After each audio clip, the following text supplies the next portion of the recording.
established from the bike club are number one, working with the Ormond Beach Police Department and just for the common good of children. Big partnership is with the bike shop of Ormond, with Jack. He's the owner of the bike.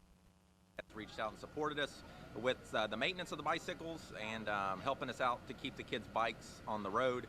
We're going to have the police cruiser in front of us.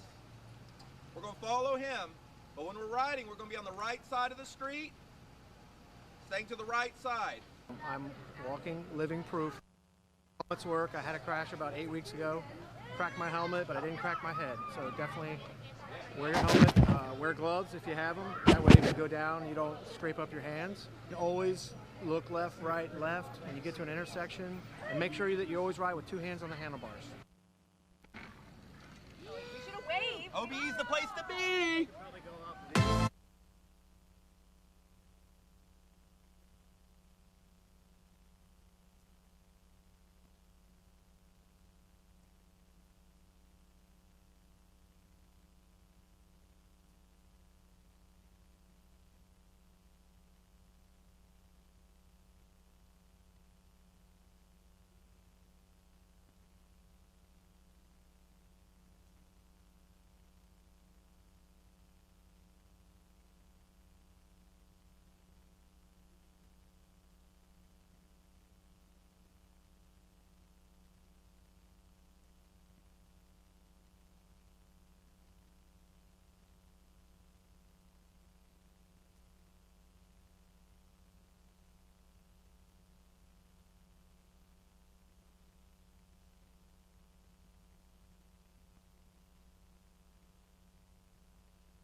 Today at Ormond Beach Elementary School, we had our first Ormond Beach Shifters ride. The Shifters is our bike club, encouraging bike safety and just health and wellness, and just establishing a sense of community, and all of us just riding together on a Friday morning to start the school day.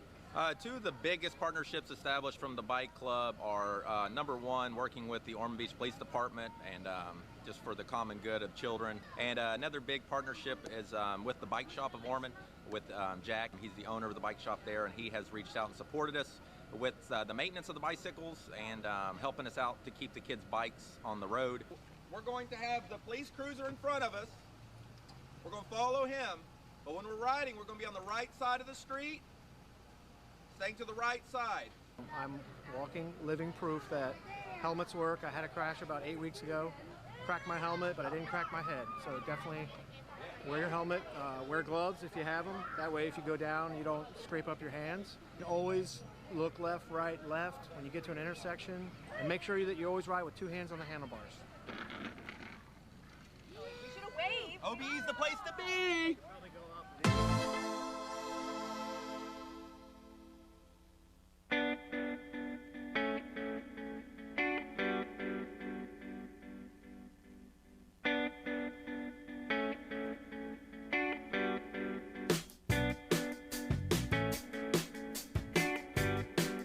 They are working in the cafeteria 5 days a week through our community-based instruction program. The students now have an opportunity to see what it's like to have real-world experiences in the workplace. They actually are learning social skills, and they communicate with the students on the campus. And the students on the campus have been gracious and welcoming our students with open arms.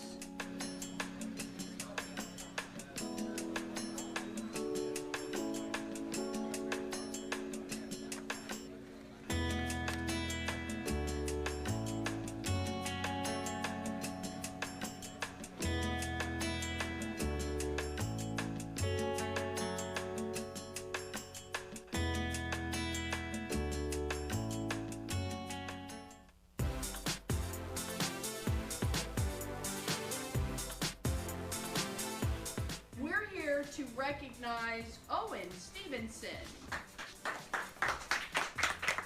You were the winner of the 5th grade ISL Summer Math Challenge.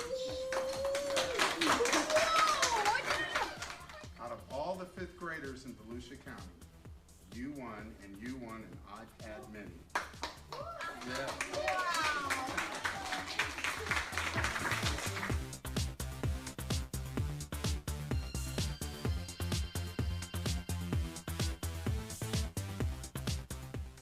Hi, my name is Sharnice Williams, and I'm a graduate of Pine Ridge High School, class of 2015.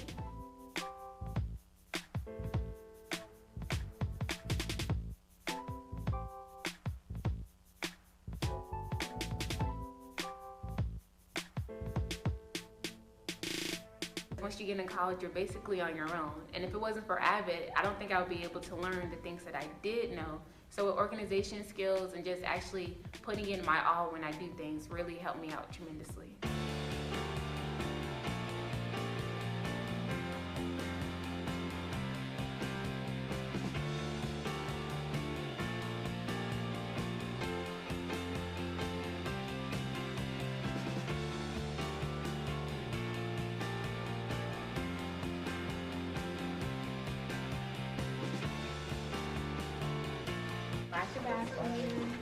Bye, Kelsey. Bye, Reed. Bye, Diana. Bye.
what I have here is your Volusia Reads Challenge. You're the winner.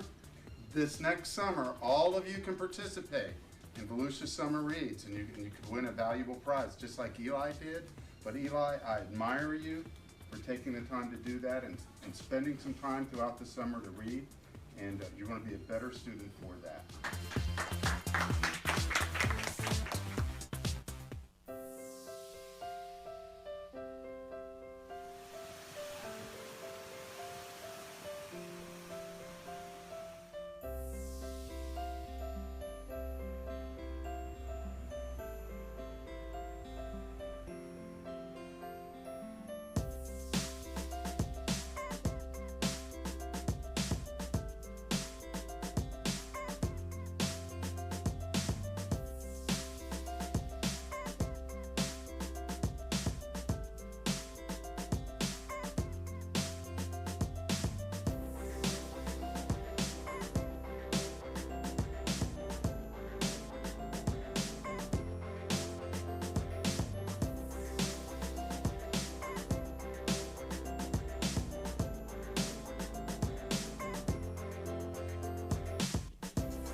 Today at Ormond Beach Elementary School, we had our first Ormond Beach Shifters ride. The Shifters is our bike club, encouraging bike safety and just health and wellness, and just establishing a sense of community, and all of us just riding together on a Friday morning to start the school day.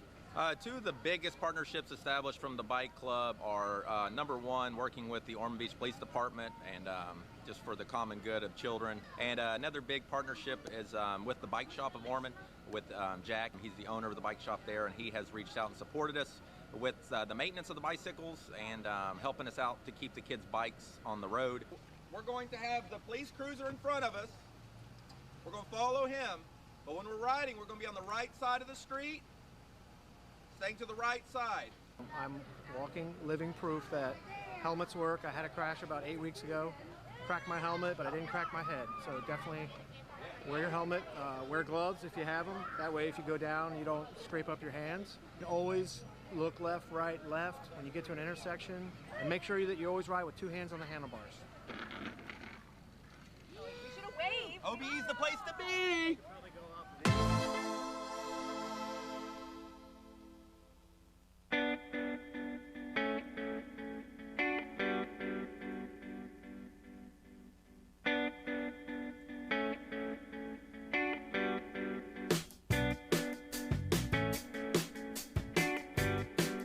They are working in the cafeteria 5 days a week through our community-based instruction program. The students now have an opportunity to see what it's like to have real-world experiences in the workplace. They actually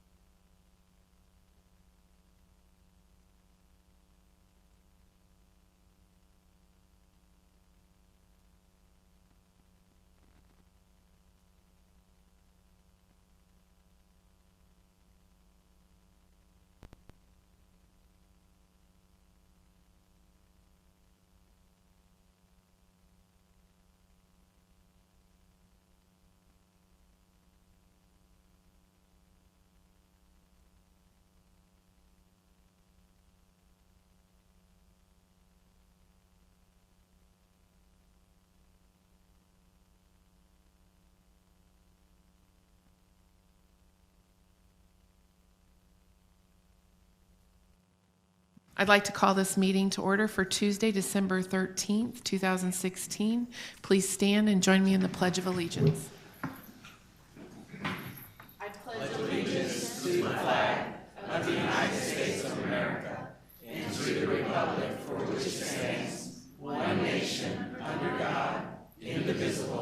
with liberty and justice for all. Thank you for joining us tonight. I'm going to introduce who is up here on the dais with me. To my far left is Miss Ida Wright. She represents District 2. Next to her is Dr. John Hill, representing District 1. Next to him is Mr. Ted Doran, our board attorney. To my far right is Miss Connie Wines, our agency clerk. Next to her is Mr. Carl Persis, representing District 4. Next to him is Miss Linda Cuthbert, representing our vice chair, representing District 3. To my right is Mr. Tom Russell, their superintendent, and I'm Melody Johnson, the chairwoman, representing District 5. Items for approval are 1.03, 2.02, 4.01, 13.01, 16.01, 17.01, 19.01 through 19.06, and 21.01. There will be public participation 2 times today, shortly for items requiring approval on this agenda and for items of general interest pertaining to the public education in Volusia County. Later for public comment on amendments to school board policies being proposed for adoption tonight. Each meeting, we have an opportunity for a board member to give comments regarding our district vision statement. Tonight, that'll be Mrs. Ida Wright. Thank you, Madam Chair. The district's vision statement, ensuring all students receive a superior 21st century education. Education does not only take place in the classroom. It takes place at home, it takes place in the community, and it is our job to make sure that our children experience all of these opportunities, because true education has no limits, no borders, no doors, no windows. It takes place any and everywhere. Thank you. Thank you.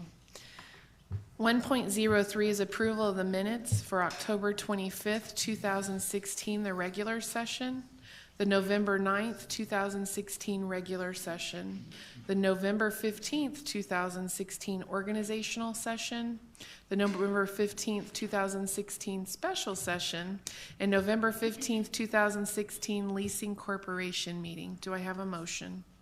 So move. Second. You've heard the motion. Is there any discussion in the second? Hearing none, all those in favor say aye. Aye. Any opposed? Motion passes. Agenda 2.01, is there any agenda changes or removal of items from the consent agenda? No, Madam Chair. 2.02, the approval of the agenda. Do we have a motion? Madam Chair, I move that we approve the agenda. Second.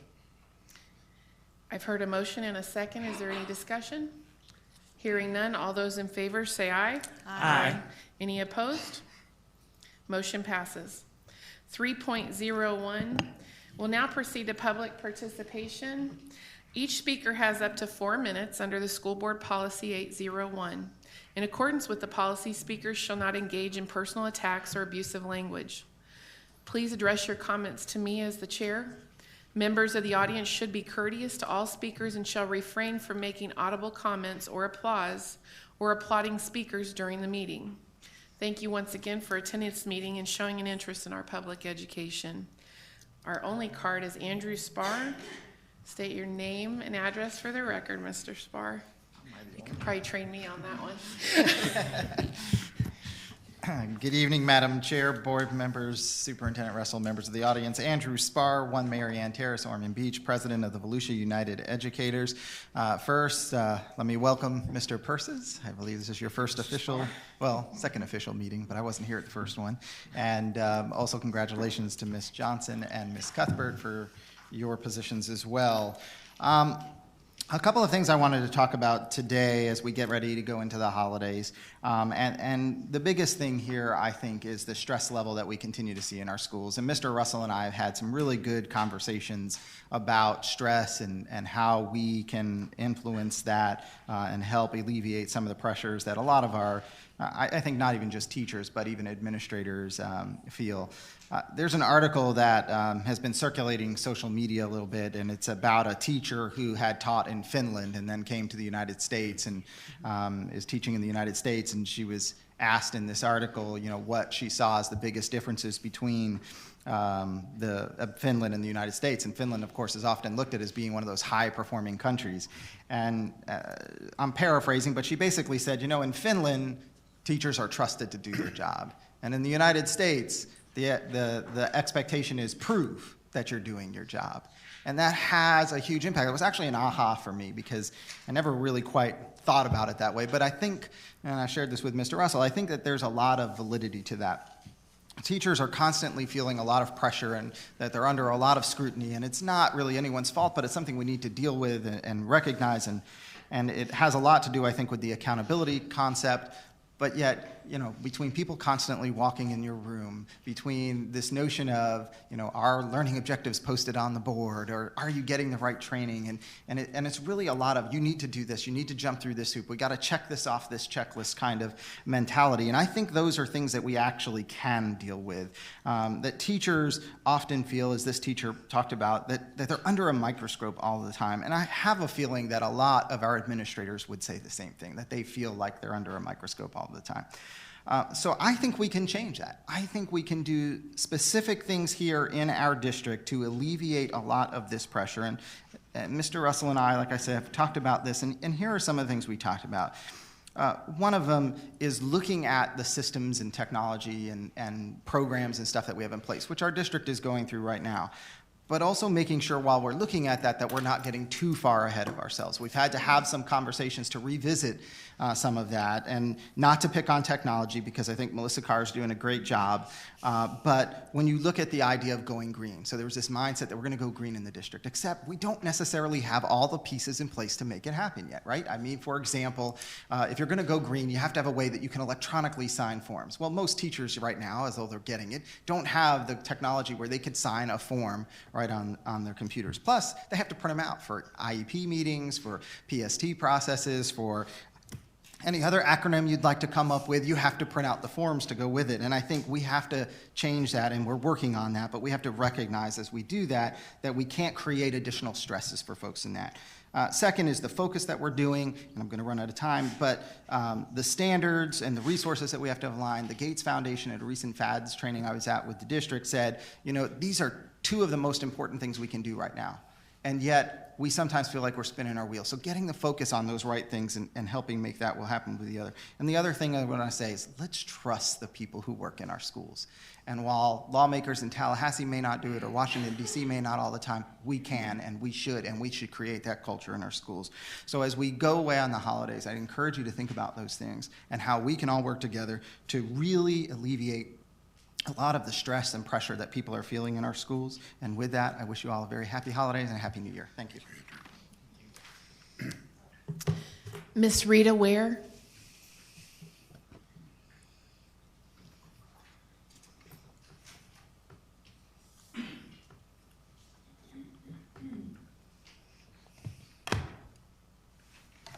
Good evening. My name's Rita Ware. I live at 3300 South Nova Road, Port Orange, Florida. I'm here to speak to you tonight. I would like to talk with you about some of the current challenges facing Daytona transportation. New supervisors with no training, leading to lack of leadership for the employees. This lack of leadership is causing frustration among the drivers and attendants. Not enough drivers to cover all the current routes, causing overload and poor morale. School choice has some students going from one end of East Volusia to the other end of East Volusia. Drivers are afraid to say no when they are asked to cover extra runs or stops, thinking they may get fired. Some routes are getting to schools more than 30 minutes late, asking the schools to hold breakfast for students. This is also affecting New Smyrna Beach, since we share Port Orange routes with them. How will this affect student testing? Student discipline leading to buses returning to schools and frustration of the drivers and attendants. Schools need to be more responsible for student behavior. The firing of employees due to placing drivers on different runs they are not familiar with. The firing of employees many years in the district due to lack of job performance of other employees. With new legislation bringing even more school choice, commitment to finding solutions to those problems must be solved for student success. I, Rita Ware, proudly serve AFSCME members by asking the district to form a committee to include all transportation stakeholders to investigate and examine these current and future challenges as soon as possible. In the district's strategic plan, as well as the superintendent's 3 guiding principles, communication and improved relationships is key to student success. I look forward for the school board to solve these challenges. Thank you, and everybody have a nice holiday. Thank you. Thank you.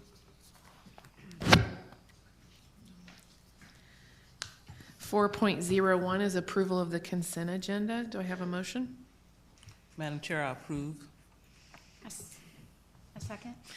Hearing the motion and the second, are there any discussion? Hearing none, motion, or vote. All those in favor say aye. Aye.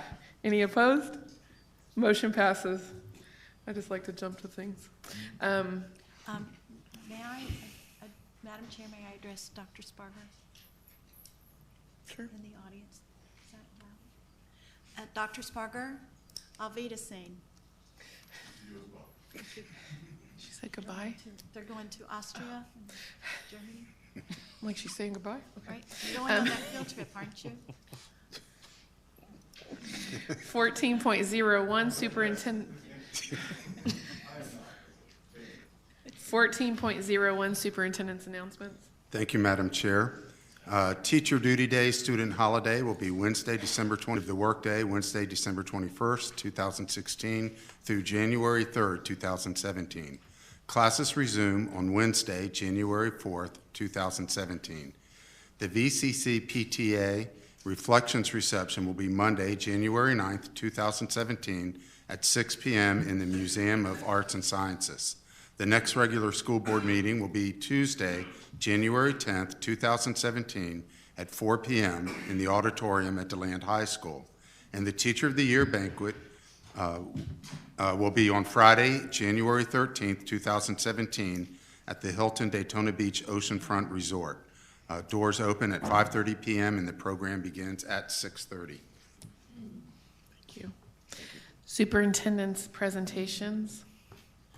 Thank you, Madam Chair. We'll have 2 brief presentations. The first will be Ms. Deb Muller. She will be sharing information from the DOE's 3rd calculation and its financial impact on Volusia County schools. That will be followed by Dr. Amy Hall, who will be sharing our legislative outline.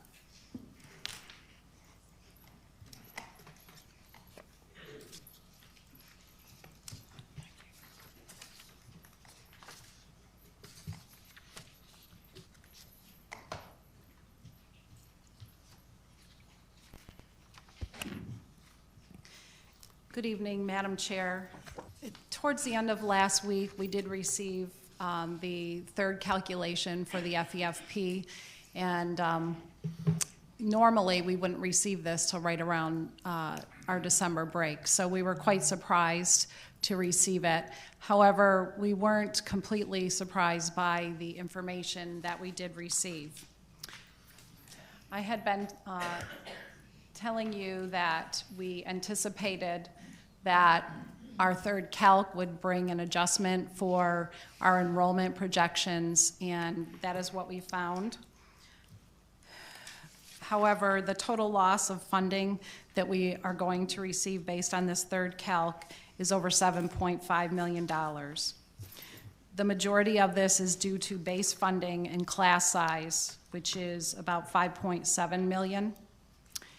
One item that has changed from prior years due to legislation was the adjustment of the ESE guaranteed allocation and the SAI, which is additional funding for student achievement. And that legislation, we wouldn't have been affected last year, but this year, because we saw that loss in enrollment or failure to increase our enrollment as projected, we saw that adjustment of almost $900,000 of a loss. The one good point of news was that there was no proration statewide because enrollment did increase. And I will show you a little bit more on that coming up. Some of the other areas that we did receive some losses on as well was the prior year audit adjustment, which was about $89,000, and that was based on our audit of FTE, what we were paid, and then what we earned. Also, the McKay scholarships, on a little bright note, that we budgeted $3.9 million, and the state has only paid out $3.7 million, so there's a little savings there of $159,000. Also, we received a declining enrollment supplement of about $22,000, and that's based on our final FTE from 2015-16 as compared to our second survey in October.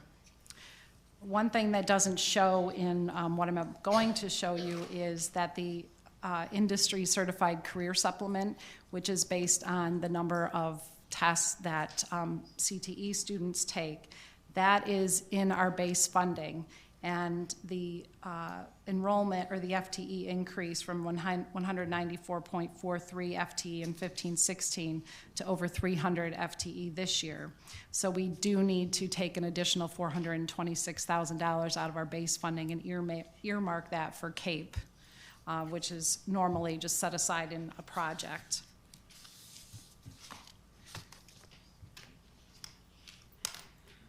And you have this handout before you, but I just wanted to show you, this is the actual calculation that we go through, and you can see where the first column is our 15-16 fourth calc, and then the 16-17 conference, which is what our initial budget was based on.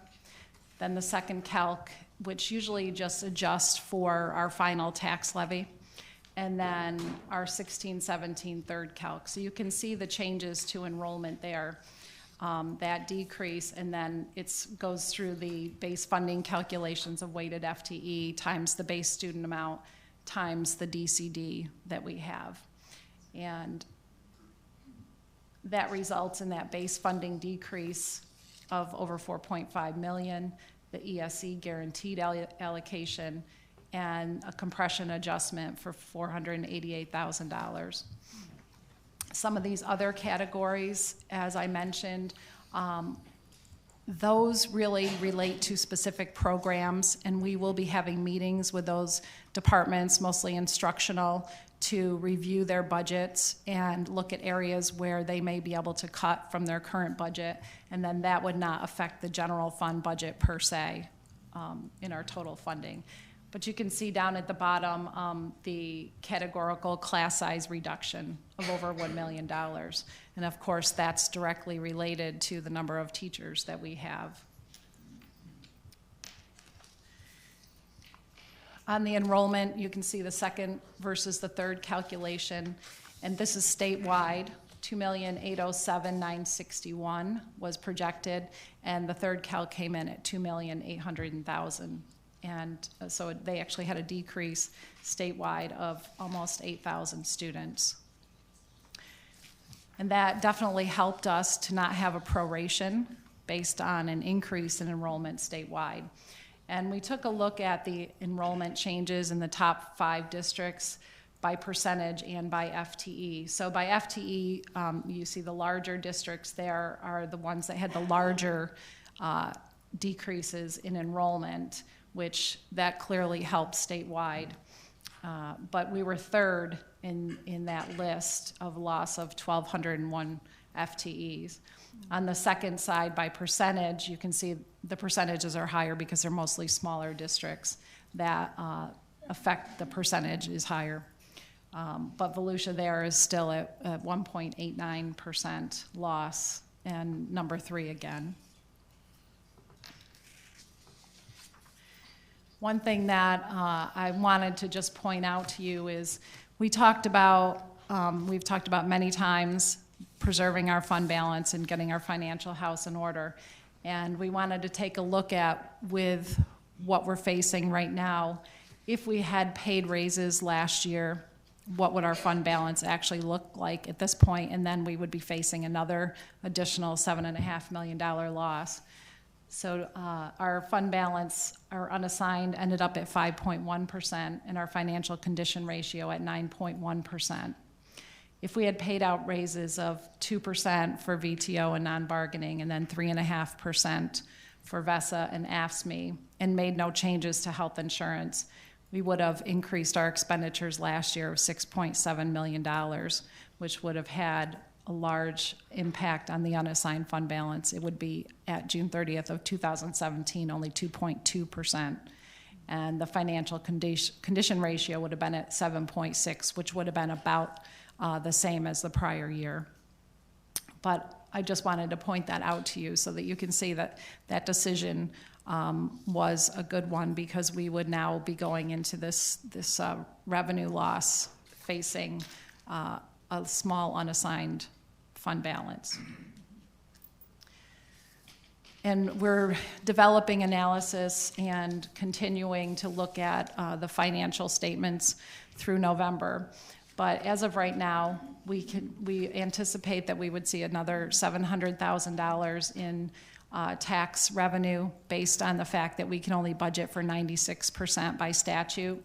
And historically, we've received somewhere in the range of another 0.4 additional percent.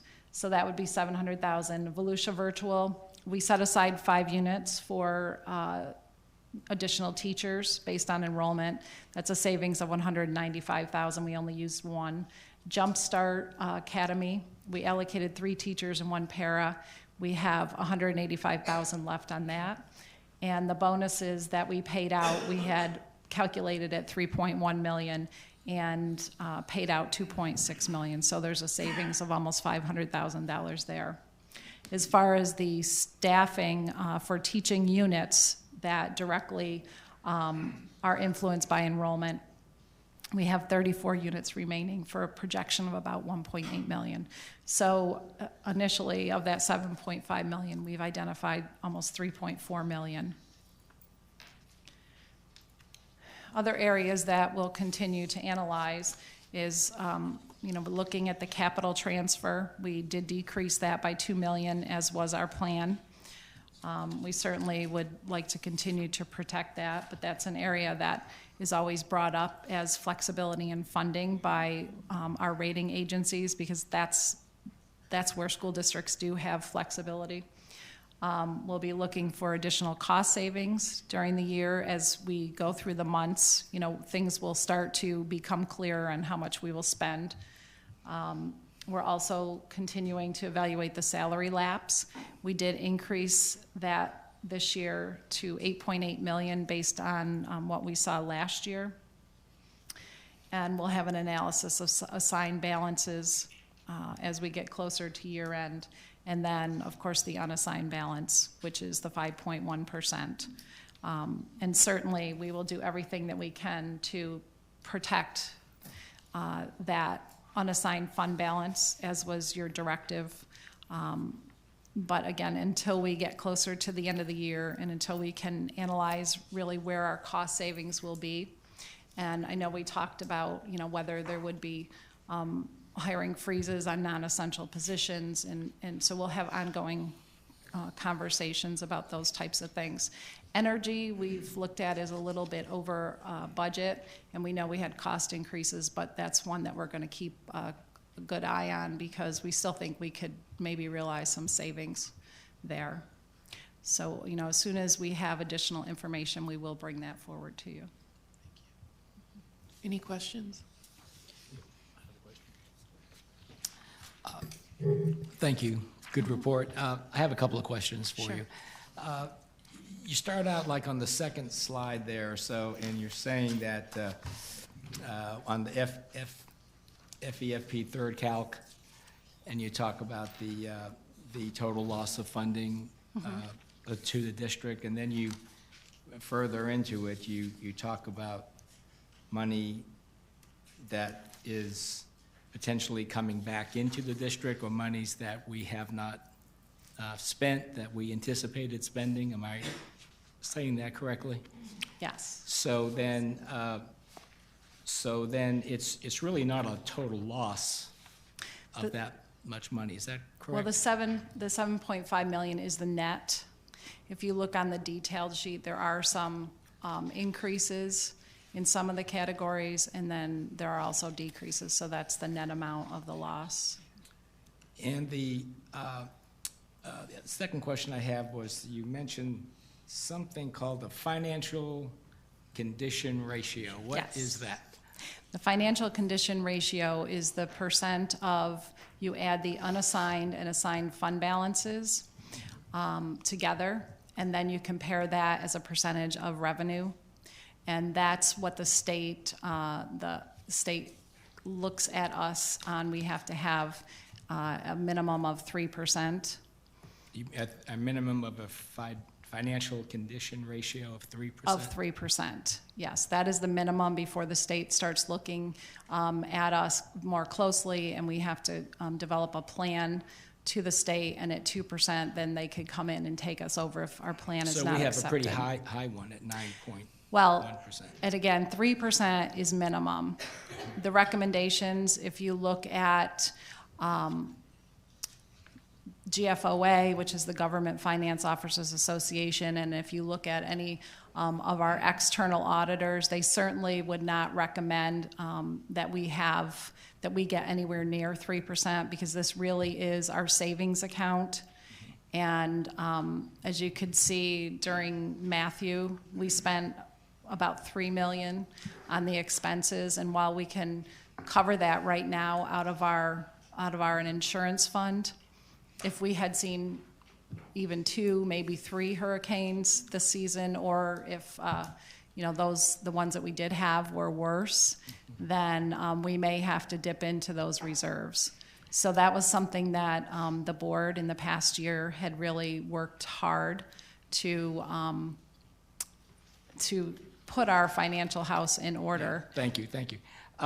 The other question I have is, did we ever get the money from the state for the uniform, adopting a Well, I have uniform? good news. We haven't gotten the money, but we did finally get the application for the grant. We just got that last week as well. So we are putting the financial plan together for that, and then we will bring that before the board as well. So how much money should we anticipate getting? It's about 409,000. 409,000. Yeah, and it's just for students through K through 8, right? Well, it's calculated on students K through 8, but it can be used district-wide. Yeah, and this board hasn't made a decision yet how to use that money, is that correct? Well, the board, for uniforms, and the money will be distributed to the schools, and we're working up that formula. For those Supplement for the students that couldn't afford it. Great. We're not using it for any other purposes other than uniforms. Great, thank you. I don't have any further questions at this time. Yeah. Can I ask a question? Sure. Good evening, Ms. Mueller. Hello. Will we be receiving a report on our expenses that the district had to expend for Hurricane Matthew in the next month or 2? Yes, we actually have a presentation to you on January 24th. Okay, thank you very much. We actually just met with FEMA, I believe it was last week. They finally had the meeting with just our district, and we met all of the people, and we have a FEMA person that's on site now working with us, and we actually have a state representative as well. Okay, thank you. How are we doing? You may not know this, but how are we doing on repairs? And I mean, I know the bills will be coming in, but that progressing as well? I do not. That would be. Let me find it. I did receive an email earlier today from Mr. Tyson.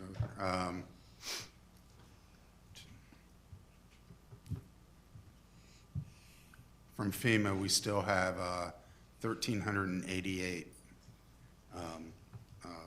projects that we have to work on. Okay, thank you. Yeah, we have paid all of the storm payments to our employees, and we have fully, we're done with the company that was doing the debris removal, and we are going to get an extra 2%, I believe it is, from FEMA due to a pilot program on that debris removal because it was completed, whatever was completed within the first 30 days. Okay. So, but that portion is fairly complete. We did have our staff working on debris removal after the 30 days, as well as I know there's still stump removal. But yeah, the projects, that's what I don't have any detail on right now. Okay, and I have one last question that maybe Mr. Russell might have to help answer. It says on slide 8, page 8, the offsetting FEFP loss of revenue. It says that offset staffing intervention project, 34 units remaining. Are those units, those are teaching units, correct, that we don't Yes. need as a result of the lack of student enrollment? That's correct. Okay. Is there a possibility, have we seen any growth in enrollment since October or FTE week? I think our growth of enrollment is around 200 students. Right. The 40-day was the highest, I believe, to my knowledge. It was, I believe, 193 students. And, you know, we will be addressing that in our enrollment presentation with myself and Sarah Lee Morrissey a little later on. But, and we budgeted for 90 students. Correct. And so we did not use 34 of those units. And So those units are gone? We don't need them at all? No. not for class size purposes, No. we do not. Fine. All right. Thank you very much, ma'am. You're welcome. Any questions? On slide number 3 with the industry certification, and you showed the increase in the FTEs. Same question as when I Great minds think alike. So we were prepared ahead of time to try to increase that as part of the superintendent's financial structure. So we did not budget for that. And then, as I understand it, when a student becomes industry certified, is there not a higher reimbursement rate back to the district for that industry certification being met? Well, as far as base funding, you're just saying based on the number of test those- that they took? Yes, but that we allocate all of that money to CAPE for their programs. That they manage that money. We set it aside, but it's within our base funding. So if you look on all of the different categories, it's not broken out in any of those categories. It's in the calculation for our base funding. Sure, but I mean, if you had 100 students become industry certified versus that of 1,000, the difference of 900 would not count back to the district in terms of funding for those certifications?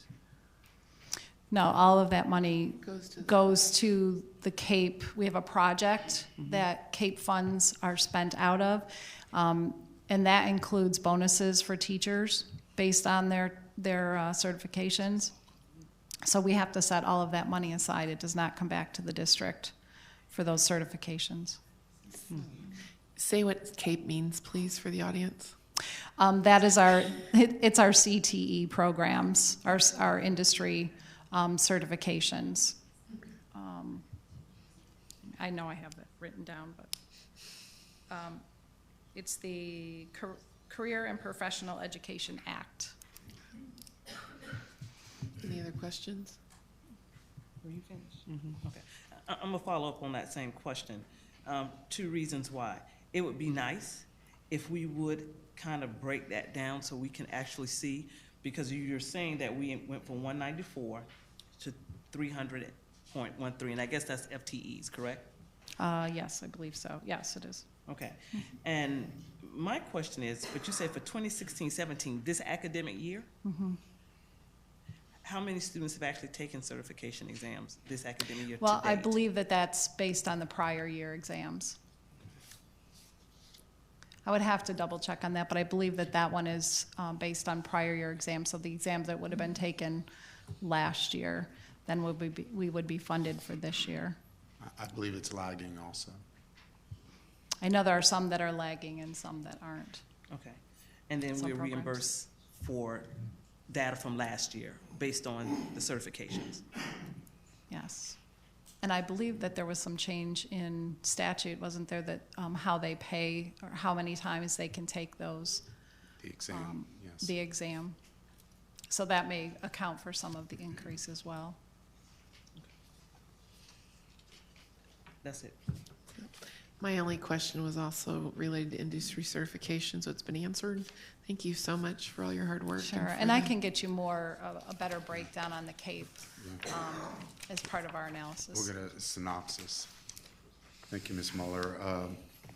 At this time, Dr. Amy Hall will come forward and talk about our legislative priorities.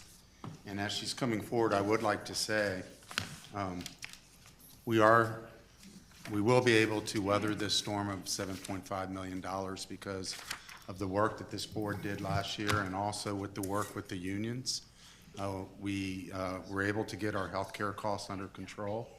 And if we had not done that, and we had that $7.5 million penalty, we would be in dire straits. So I'm very thankful for the work of both this board and the work that it did with the unions. Dr. Hall, before you start, I want to say thank you for what you did for Thanksgiving. Incredible.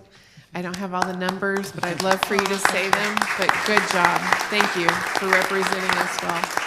Thank you. It was truly a team effort. It was not just me. I tell people all the time that I couldn't do it without all the volunteers and people that are willing to give. So it was very nice. It was a really How many great event. baskets did you end up? We lost count. We are anticipating somewhere around 960-ish is what we're thinking. We had hoped for 700. Last year we had 630, so we far exceeded. Awesome. But it's a pretty amazing event and pretty exciting to watch children be really excited about just having basic food. So it's a great event. So you're very welcome. Thank you. Good evening. I am here to talk a little bit about legislation. Mr. Russell asked me to give you a brief update on legislation, and I will be coming to you throughout the session just to provide you with updates. In the coming weeks, you will be given some information on our legislative priorities with some talking points as you meet with local delegates, as you are in Tallahassee yourself, and as you're just talking with the general public about our legislative priorities. What we have done is we've worked with various stakeholders within our organization to ensure that we are truly capturing all of our priorities for the district. A lot of our priorities align very closely with the Florida School Board Association as well as with the Florida Association of District School Superintendents. Before you, you have a handout that just shows you some of our priorities for this legislative session. And I'd like to highlight some of them. They're really categorized into two groups, and one is funding reform, which should be no surprise to anyone, and the second is about accountability reform. So if you'll indulge me for just a couple minutes, I'll just go over some of these. On Monday, the 19th, it's the opportunity for Volusia to have, it's called Volusia Delegation, and we have an opportunity to go ahead and speak for only 3 minutes, but to speak in front of our delegates, to talk a little bit about our priorities and some of our concerns within the district. I'm going to start not necessarily in order, because the one that is really the most important and we're really going to center on is that DCD. And that has been a topic of conversation for quite some time, in that the DCD rate that we have here in Volusia is not necessarily equal to those of other districts. And we've kind of come about this priority from different angles. And last year we said, okay, we're going to back up. We're not going to ask for the increase in DCD. We're going to ask for a study. To the best of my knowledge, the DCD rate has not been reviewed since its inception 20-something years ago, I think. So what we're asking for is for them just to simply do a study. Do a study and see if there's equity there. If we are equitable in terms of how we are funded versus other school districts that are like us. And there's always been this joke, well, you live by the beach, therefore you don't need to be funded as much. And unfortunately, we've been the butt of that joke. And it's time for, hopefully, for our legislators to be able to see that there is a lot of inequities here. So first and foremost, probably our number one priority is to really push for that DCD study. Last year, Senator Huckel stepped up and she helped champion a bill. Unfortunately, that didn't really move very far in the session, but I'm hoping that perhaps we can have another one that does do that. There are some larger districts in the state of Florida that do not like this priority for their own selfish reasons, but this will be one that we'll be pushing here in Volusia. In addition, we are going to be talking with our legislators about increasing our BSA, which is our base student allocation, and looking for, we actually put a percentage there, a 5% annual increase. We're also looking for funding to help support some of these initiatives and legislative mandates that are put into place for us in terms of our digital classroom and allocations. There's a lot of mandates that have been put into place that we have to meet, but there's no funding that supports those mandates, including testing and the use of computers. So we're looking for funding to support that. That is an unfunded mandate that we're dealing with. We are looking to have our legislators reduce the number of elementary schools that fall into that extra hour of intensive reading instruction from 300 to 100, and to really provide intensive support for those 100 schools, and to allow for some flexibility on how that last hour is used. Right now it's very structured, and we find that the structure doesn't allow for that flexibility for us to really meet the individual needs of our schools. Every school is different. So we're asking for them to look at that and to make sure that truly the true intent of that extra hour is being used in the right way. Currently, we are funded based on a 6-period day, and we run on a 7-period day, as you know, so we do not get funding for that 7th period. We're asking for our legislators to look at that and consider that extra 1.0 FTE, so we can include to look at our programs such as dual enrollment and our virtual programs, and to ensure that we are being funded for those. As I indicated earlier, I talked about the DCD study.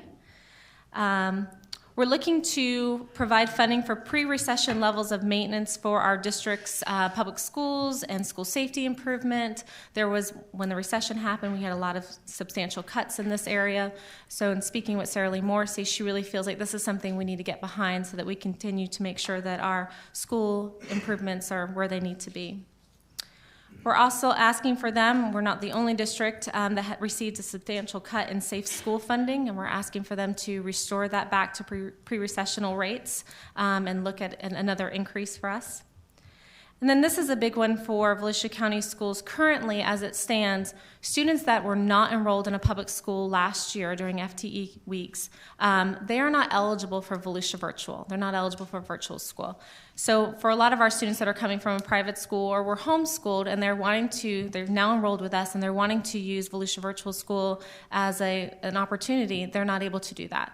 But they are able to do that with Florida Virtual Schools. So we're asking our legislators to look at this requirement and to see if there's some flexibility there. Our next set of priorities talks very specifically about accountability, and this has certainly been a part of the news for quite some time. I'm sure you remember the hype that came out of Seminole County. We're looking for flexibility in selecting supplemental evaluations to substitute what's currently out there in terms of our FSA. As you'll recall, Seminole County kind of rallied together and they're looking at SAT and ACT. The ESSA allows for that flexibility, so we're hoping that legislators will get behind that and we can look at SAT, ACT as a means to really get an idea of how our students are doing. This is one that really impacts our district a lot more than most people would realize, and that is for the authorization to allow for FSAs or standardized tests to be given in a student's their language. In Taylor, for instance, we have a lot of students that English is their second language. And for a lot of reasons, when they get into that FSA, it's not that they don't necessarily understand the content, but the English portion of that test is very difficult for them because it's not in their native language. The legislation actually, the law states that you're allowed to give an FSA in a person's language, so it can be in Spanish or French, but they don't provide that. And so we're asking for them to look at that a little bit further and to provide opportunities for these students since it's such a high stakes test. This is one that I've kind of gotten on my soapbox about, and this is we're asking for legislators to really look at the certificates of completion.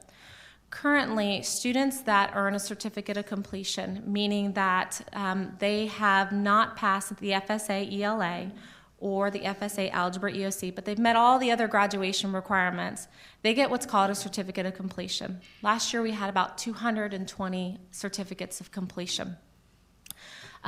These students, they are all able to go to college. They can go to Daytona State or Seminole Community College, but they're not eligible for financial aid.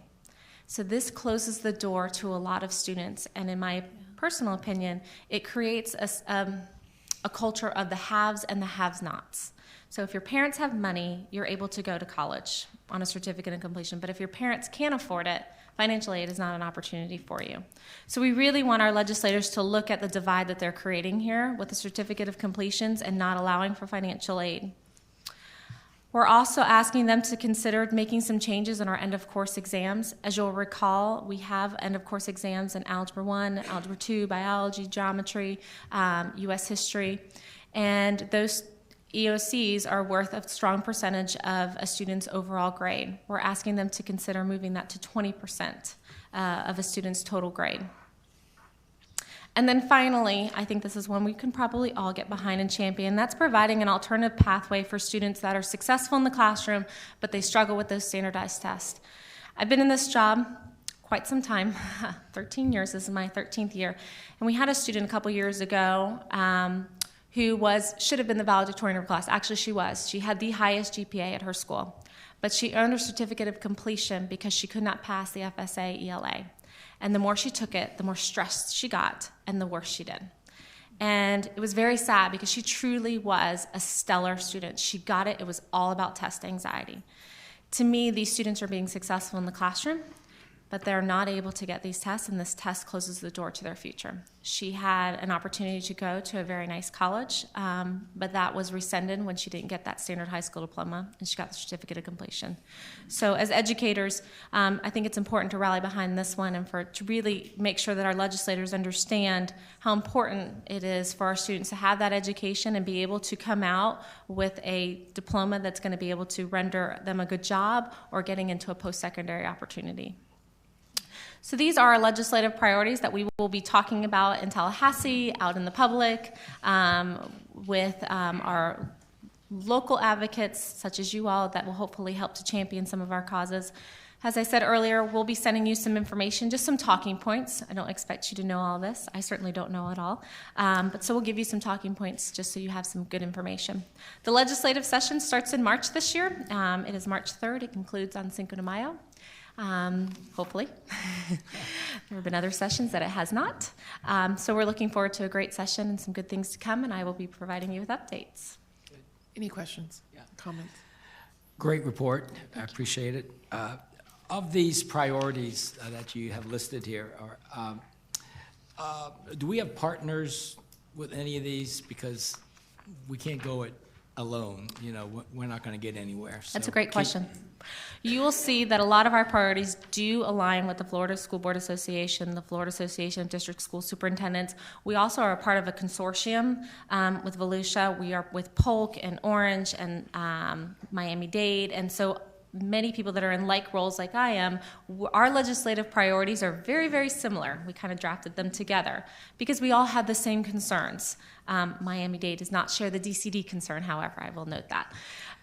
But so we have also partnered with our local chambers as well. We've been very much in contact with Daytona Chamber, and they are aware of our priorities, and they are helping to champion some of those as well. That's great. Are there any House bills filed already or Senate bills filed related to any of our priorities? Not that I'm aware of. They haven't sworn in yet.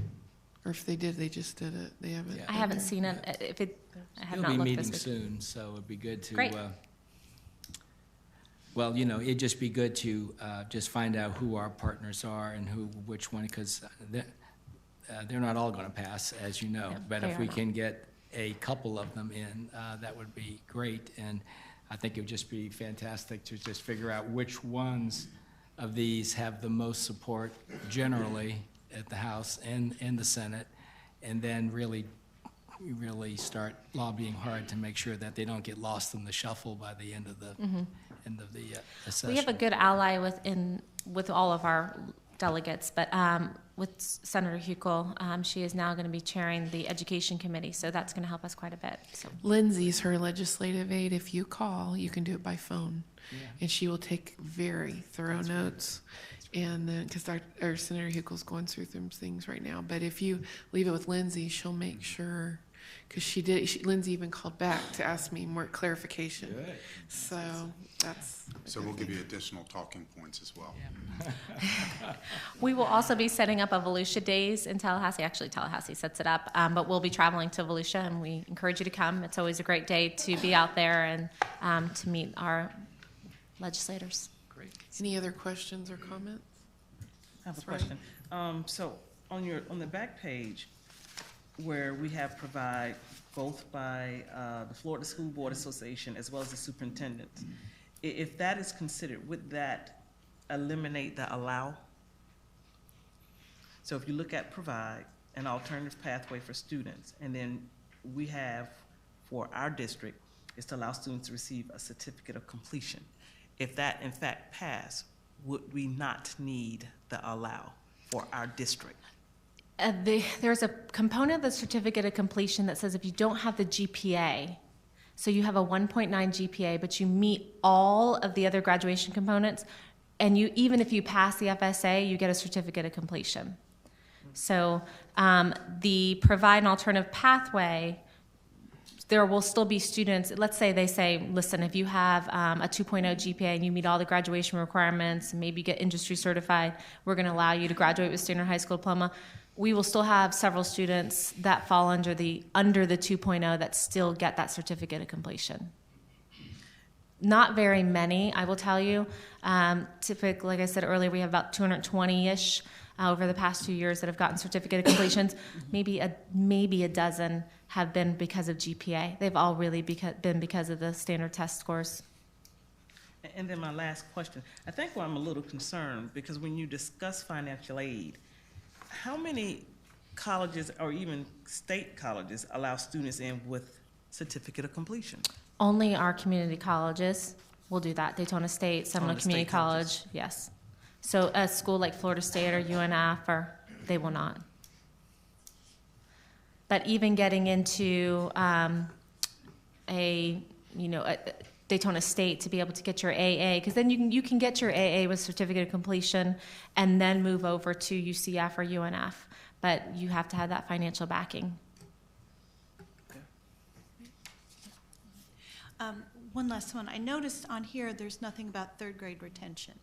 I know there are about 6 school districts that are being, sued right now because of third grade retention.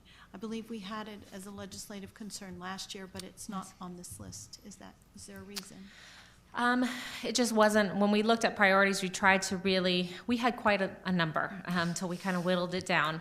And what we tried to do is really center on the ones that we felt had the most impact here in Volusia, that we felt we could get moving. So that, I don't want to say didn't make the cut, but it was just taken off as a priority just for really the fact that these are the ones we were centering on. We can certainly take a look at it. This is not the end-all be-all. Mm-hmm. And again, this is not the only thing we'll be talking about. Certainly we can have conversations with legislators to talk about third grade retention, to talk about CTE, talk about things like that. This is just a talking point, but certainly not all of our priorities as a district. Thank you. Thank you. The only thing I want to say, Mr. Persis, you asked if we had allies. Once a month in Orlando, we meet with 14 other school districts along I-4 corridor. They represent 1.2 million students. So in that grouping, what's really exciting is last year legislators asked us to write the legislation. So it's a really cool group. Cool. But a good group to get involved in, and they helped with the talking points. With the DCD, Dr. Denslow helped create that from University of Florida. Try not to hold that against the Gators. But anyway, my husband's a Gator, I'm being funny. Anyway, he said it needs studied, that it's been over 10 years, and what you may not realize in the audience, it's almost $10 million taken from our classrooms every year. This isn't just a small amount of money. We send $1, they give us back 96 cents for those that are not familiar with it. It bugs the snot out of me. I just want our $1 back. I'm not asking for anybody else to donate to our county. Just give us our $1. that we send up there. So this is something, as I see a lot of business leaders, it really, when you move into a new community, what do you ask? What are the schools like? So we want just our dollar. We want what is ours, if you will. And another thing that they didn't bring up, just so you're aware, I did not know this, we're not allowed to do summer Volusia virtual. There's some state law that says we're not allowed to hold Volusia virtual during the summertime. This is hurting our students. They do Florida virtual. Yes, they do. But they don't allow Volusia virtual. So this is another thing, if you want to write it and jot it, because we've said how committed we are to helping our students, and they lose a lot in the summer. And one more thing on the 300 to 100 schools, and is that the plus ones? Did you guys realize at this day is that they only pay for the teachers? They're not paying for the principal, they're not paying for the staff, they're not paying for any support personnel in that funding. So that's another thing just to be conscious of. I did not know that. A principal pointed out, and I was like, really? So that was just my 2 cents. Thank you. Thank you. I'm always available if you would like to email if you have questions. Feel free to do that, and I'll help you as much as I can. Thank you. Thank you for the opportunity. So much. The reason I think our room is quite full is the next one, 16.01, administrative appointments, Mr. Russell. Thank you, Madam Chair. This presentation will be by Dana Page Pender, the Chief Human Resources Officer.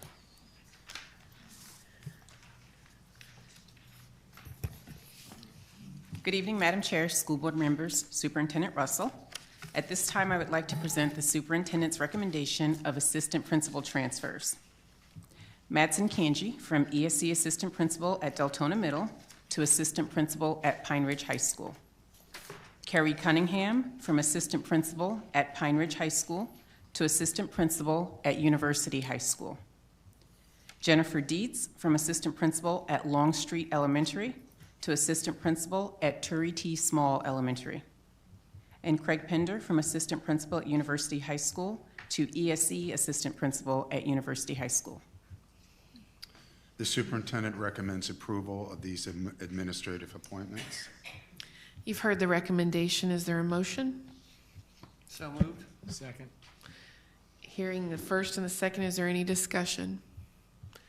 Hearing none, all in favor, say aye. Aye. Any opposed? Motion passes. Welcome. Congratulations. It is with great pleasure that I present the following superintendent's recommendations for assistant principal appointments. Mr. Alan Canetti, currently a teacher on assignment at New Smyrna Beach High School, to the position of assistant principal at New Smyrna Beach Middle School. Mr. Canetti has served the students of Volusia County Schools since 1999. Mr. Canetti's areas of certification are educational leadership, elementary education, and ESOL. Ms. Stephanie DeGrazia, currently a teacher at Pine Ridge High School, to the position of ESE Assistant Principal at Deltona Middle School. Ms. DeGrazia began her career with Volusia County Schools in 2000. Ms. DeGrazia's areas of certification are educational leadership, middle grades mathematics, gifted, business education, and exceptional student education. Ms. Tamla Glenn Dixon, currently a teacher on assignment at Palm Terrace Elementary, to the position of assistant principal at Longstreet Elementary. Ms. Glenn Dixon's career began with Volusia County Schools in 2000. Ms. Glenn Dixon's areas of certification are in educational leadership, elementary education, gifted, and ESOL. Ms. Susan Hemmings, currently an academic coach at Volusia Pines Elementary, to the position of assistant principal at Orange City Elementary School. Ms. Hemmings' career began with Volusia County Schools in 1988. Ms. Hemmings' areas of certification are in educational leadership, elementary education, and Spanish. And Mr. Troy Kent, currently a teacher on assignment at Spruce Creek High, to the position of assistant principal at Ormond Beach Middle School. Mr. Kent has been serving the students of Volusia County Schools since 1999. Mr. Kent's areas of certification are in educational leadership, elementary education, and ESOL. The superintendent recommends approval of these administrative appointments. You've heard the recommendation. Do I have a motion? Madam Chair, I move that we accept these assistant principal appointments. Second. You've heard a motion and a second. Do we have any discussion? Hearing none. I do have a question, just a question. Sure. Since these fine people are getting into the world of administration, God bless you. What sort of training can these people expect to receive as they enter this new world? That's a very good question. They will be receiving training in the VCS, that's the evaluation system. They also have a monthly AP meeting where we're really preparing these assistant principals to be principals at some point in their career. And we've learned with drop the last several years and the turnover that they have to be cross-trained very early on. They cannot be pigeonholed. And then also, they will meet as a small group of first-year APs. So there's 3 types of training that they'll be receiving. Good. Can't get too much training. Ask a lot of questions. Always. Any other questions? Hearing none, all those in favor say aye. Aye. Any opposed? Motion passes. Welcome.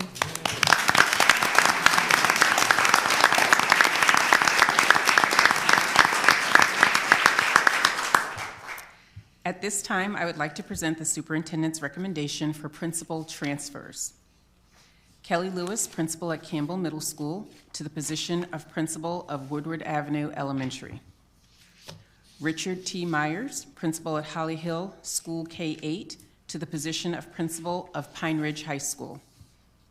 Dr. Jerry Pikett, principal at Alternative Education, to the position of principal of Campbell Middle School. And to Mr. Jeffrey Reeves, principal at Edgewater Public Elementary, to the position of principal at Holly Hill School K-8. The superintendent recommends approval of these administrative appointments. You've heard the recommendation. Do I have a motion? So moved. Second. We have a motion and a second. Any discussion?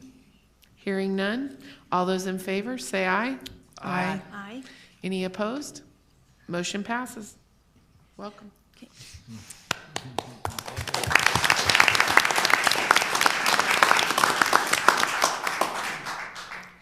I'm excited to share the following superintendent's recommendations for principal appointments. Ms. Andrea Hall, currently a principal intern at Orange City Elementary, to the position of principal at Spruce Creek Elementary. Ms. Hall began her career with Volusia County Schools in 2006. She has served in the capacity of teacher, teacher on assignment, and assistant principal.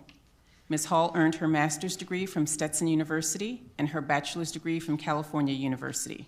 Her areas of certification are in educational leadership and elementary education.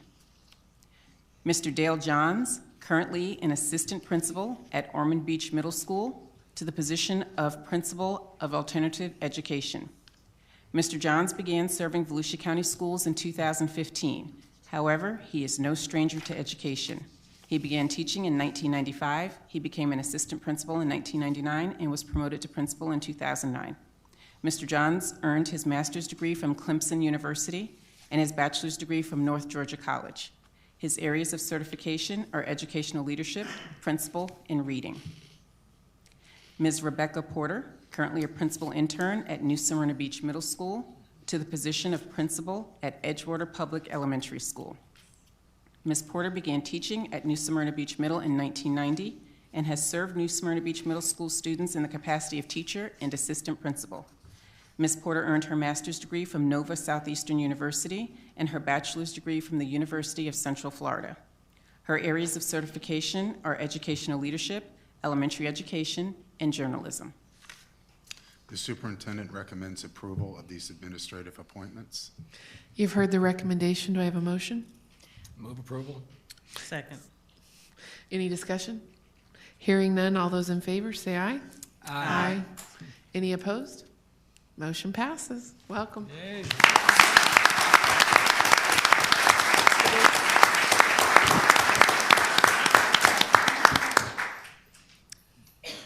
I'll do one more and then we'll have remarks from everyone. Thank you.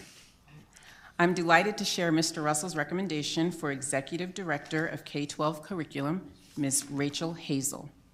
Ms. Hazel is currently a principal at Spruce Creek Elementary and has served Volusia County Schools since 1996.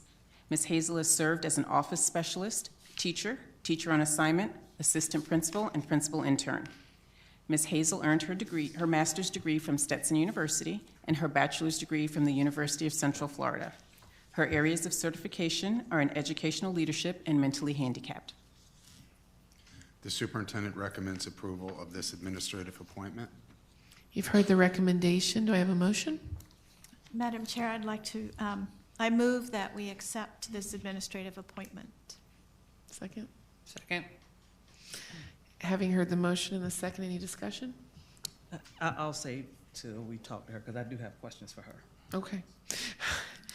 All those in favor, say aye. Aye. Aye. Any opposed? Motion passes. Welcome.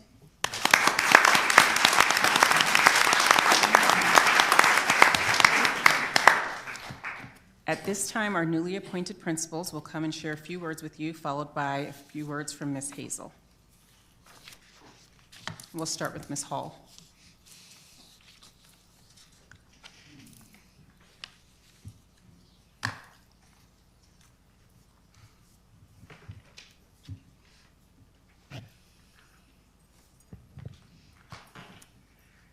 Good evening, Superintendent Russell, Madam Chair Johnson, and distinguished board members. Thank you for the trust you have placed in me. I'm incredibly honored and grateful to be appointed as the new principal of Spruce Creek Elementary School. I would like to take a moment to share a few things about myself. In 2006, I moved myself and my two daughters to Florida from the Pittsburgh area to accept a teaching position with Volusia County Schools. I have been afforded so many wonderful opportunities to learn and grow in this district. I've been extremely fortunate to work under some of the finest administrators, past and present, in Volusia County. I began my teaching career in Florida under the leadership of Susan Persis at Indian River Elementary School. It was during that time that she encouraged me to follow a career path in educational leadership. I began to immerse myself in the school and in district and community projects. I enrolled in the Ed Leadership Program at Stetson University, spending 49 of 52 Saturdays with a very talented cohort of aspiring leaders. I continued at Indian River Elementary, spending a year under the leadership of Jerry Murphy just before her retirement.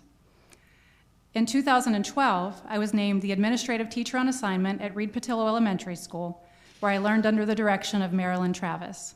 In 2013, I was appointed as the new assistant principal of Orange City Elementary School, working with Principal Carrie Cervenak, who continues to mentor me to this day.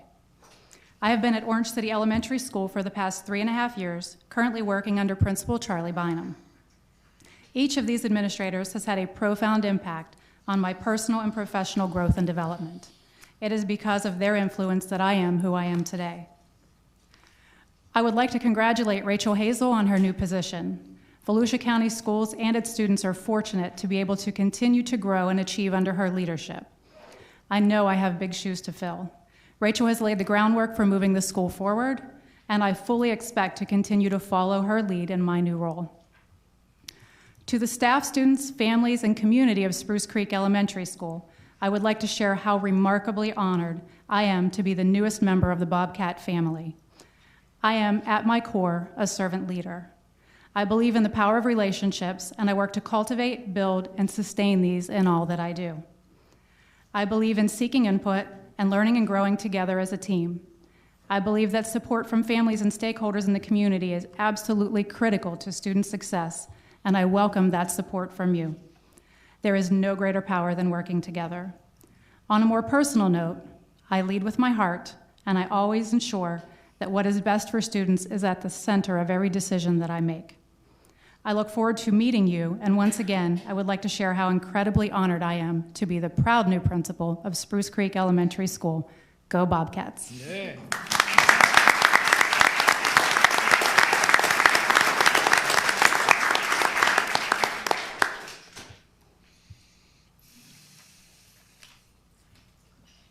Thank you much. That was awesome. It was awesome. Superintendent Russell, board members, Ms. Freeman, Mr. Marks, and my current principal, Mr. Kradusky, I want to thank you guys for this tremendous opportunity. This is amazing and exciting, just like education should be, and I'm so happy to be a part of it at this time. My family is truly blessed to be a part of Volusia County, and again, thank you all. I don't know if there's another profession out there that allows you the opportunity to touch and change the lives of young people every day that you go to work. And here I sit today with the same passion for doing just that as I had over 20 years ago when I accepted my first teaching job. None of this would be possible without great mentors, as I know that we've all had. One of mine was Mr. Niles Chumley. Niles was a principal at Rock Hill High School in Rock Hill, South Carolina. My wife is here with me today. I met her in Rock Hill, South Carolina. She's also a Volusia County teacher. She's a George Marks Bulldog. In one of our many conversations that we had about leading and about leaders and about being great leaders, he had told me, "You will not always be great every day. However, you can want to be great every day." And I will continue to want to be great every day for the students here in Volusia County. Thank you guys so much. I certainly appreciate it. Thank you.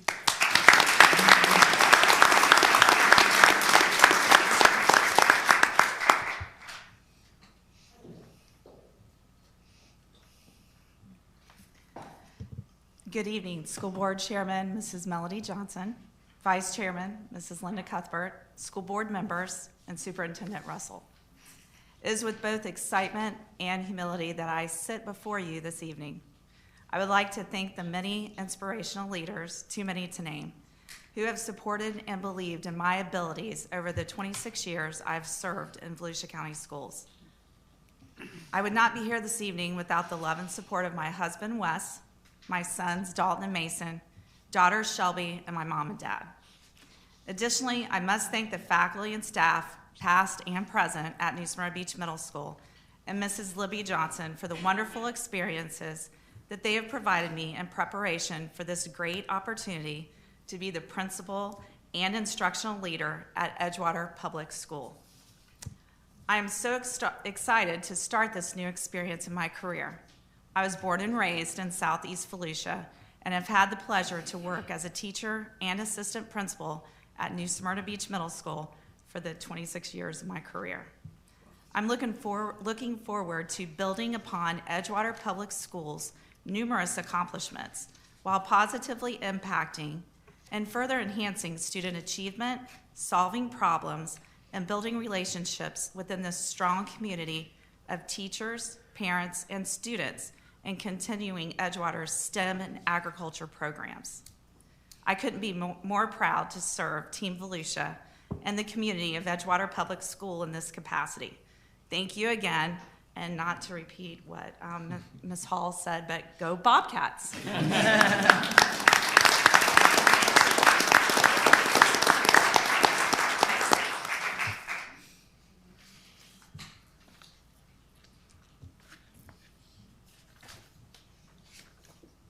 Good evening, school board members and Mr. Russell. What a humbling day this is. Thank you for this incredible opportunity. Throughout my career, I have served our district in a variety of roles and have a deep respect for each and every one of the members of Team Volusia and what they do every day. I look forward to this new role and view it as a chance to define how we teach, lead, learn, and inspire others.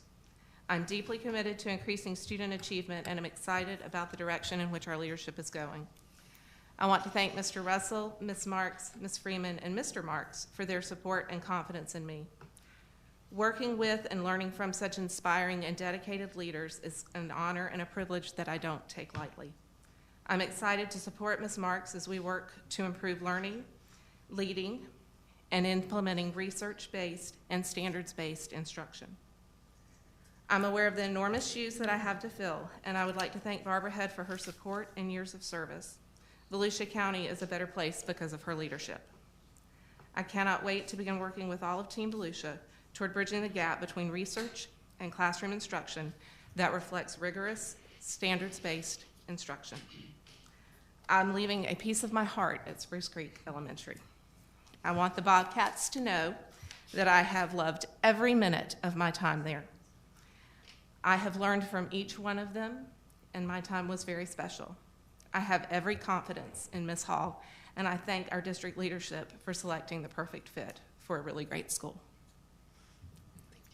Thank you.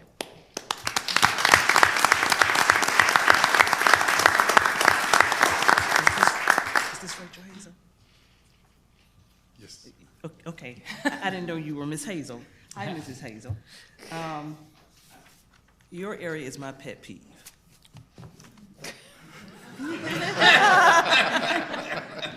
And I was really looking forward to see who we replace.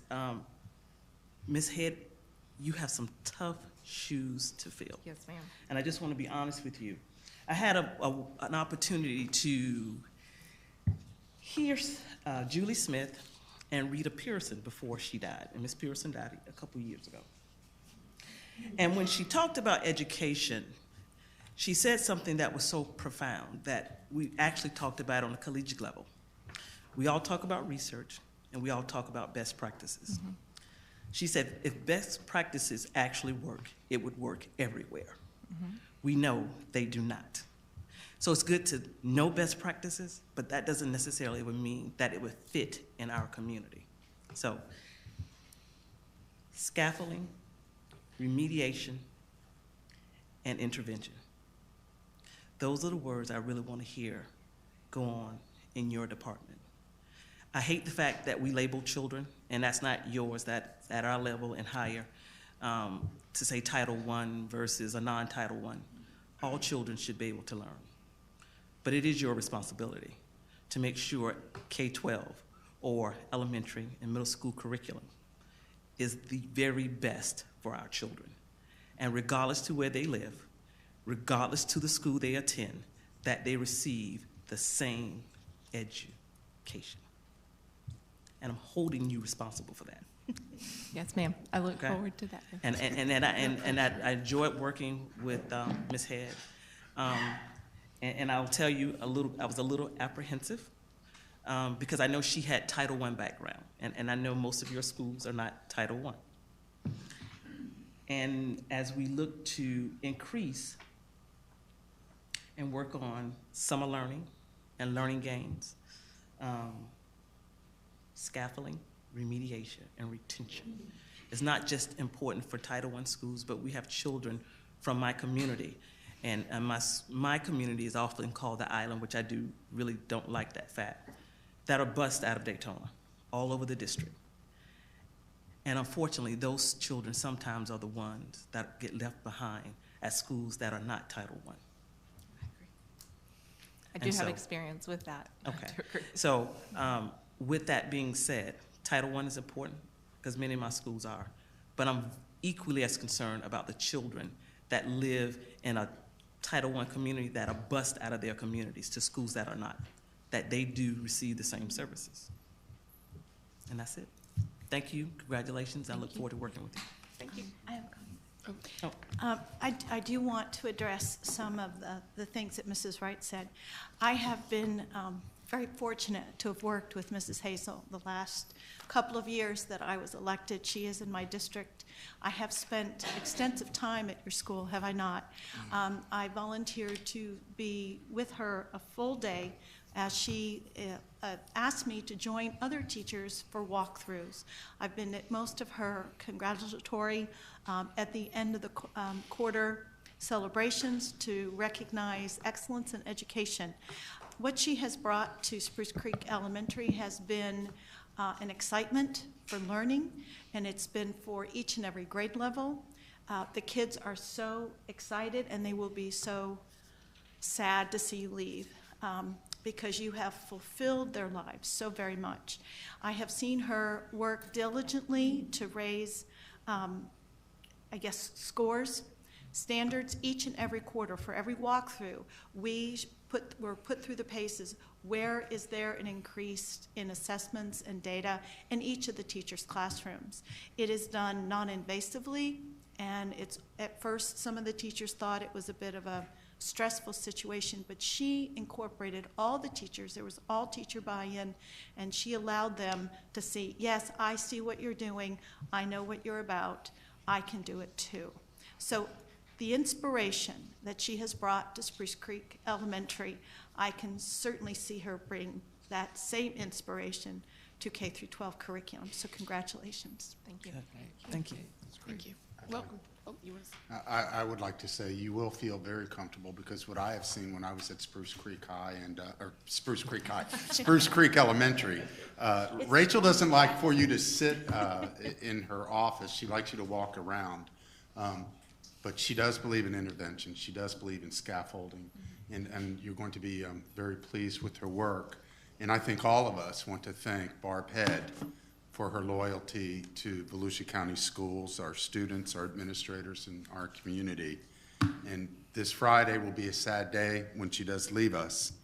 And I've heard her say to the principals last week, and Rachel was there, that she never says goodbye. But I do believe she always leaves a little piece of her heart wherever she has been stationed, as they say in the military.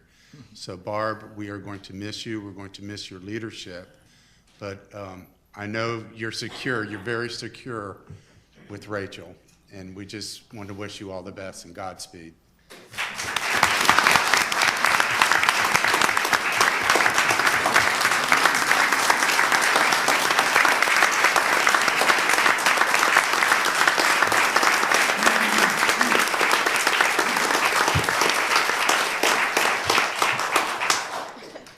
For clarity, Mr. Russell, when will everyone be starting? The administrators will shift on the 4th. Okay. And with the exception of Andrea Hall and Rachel Hazel, the official, as of now, they both have new jobs. Okay. So, but all the other administrative moves will be once we return. All right. 17.01, student discipline. Thank you, Madam Chair. At this time, Ms. Cindy Fisher will come forward.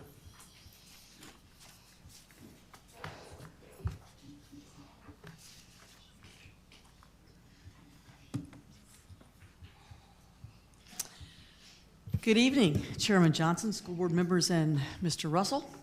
Today we have one request concerning student discipline. For the request, a recommendation is made that the superintendent request the board to extend the suspension on students Alpha ID 1 RWVB, 1 NQED, 1 VSKG, and 1 QWJQ from school attendance through January 10th, 2017 for the purpose of further study and evaluation. The superintendent recommends the board extend the suspension of the aforementioned students from school attendance through January 10th, 2017 for the purpose of further study and evaluation. You've heard the motion. You've heard the recommendation. Do I have a motion? So move. Second. Any discussion? Hearing none. All those in favor, say aye. Aye. Any opposed? The ayes have it. Motion passes. Thank you.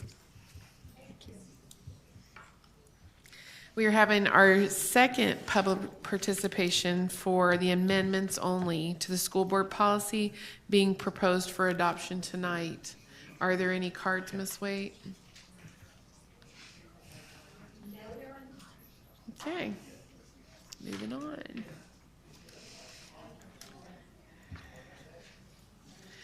$19.01.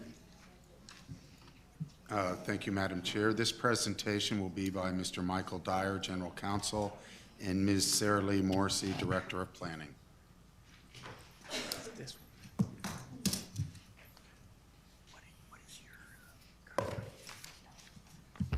Good evening. Good evening. I always love to be able to present a policy that Sarah Lee Morrissey largely did all the work on, so she can make me look good. The policy proposal that's before you is identical to what was presented to you on September 27th. As you may recall, the impact fee for schools that we have in our board policy is unusual in that authority is vested in Volusia County government. The County Council of Volusia delegated the rulemaking authority to the school board to adopt a methodology for impact fees and the dollar amount back in 2008.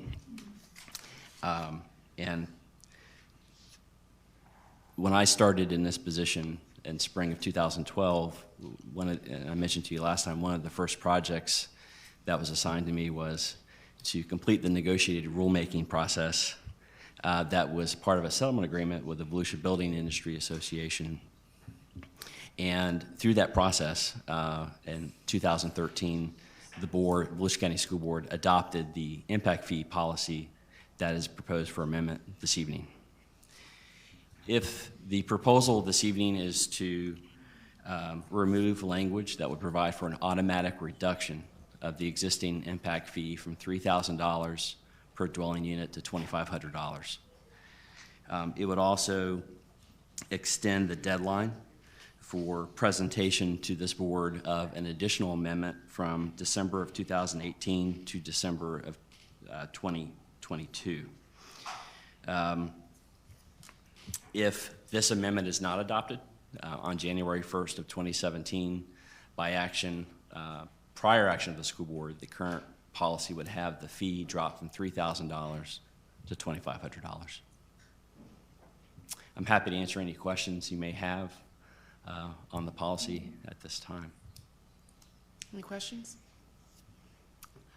Can I, for clarification, for how long will this be? When will the review be? No, go ahead. The policy provides that, actually, I should let him answer. We would have to be bringing back to the school board. We'd be obligated, if this amendment was adopted, an additional proposal by December of 2022. Okay. So and we have through 6 that years. process, it would, yes, ma'am. And through that process would be reviewing the methodology. A lot of work would not begin in December 22. The idea would be to present something to this board after a series of work at that time. Yeah, I believe it actually says we'd begin in 2021. Yeah. What our expectation was,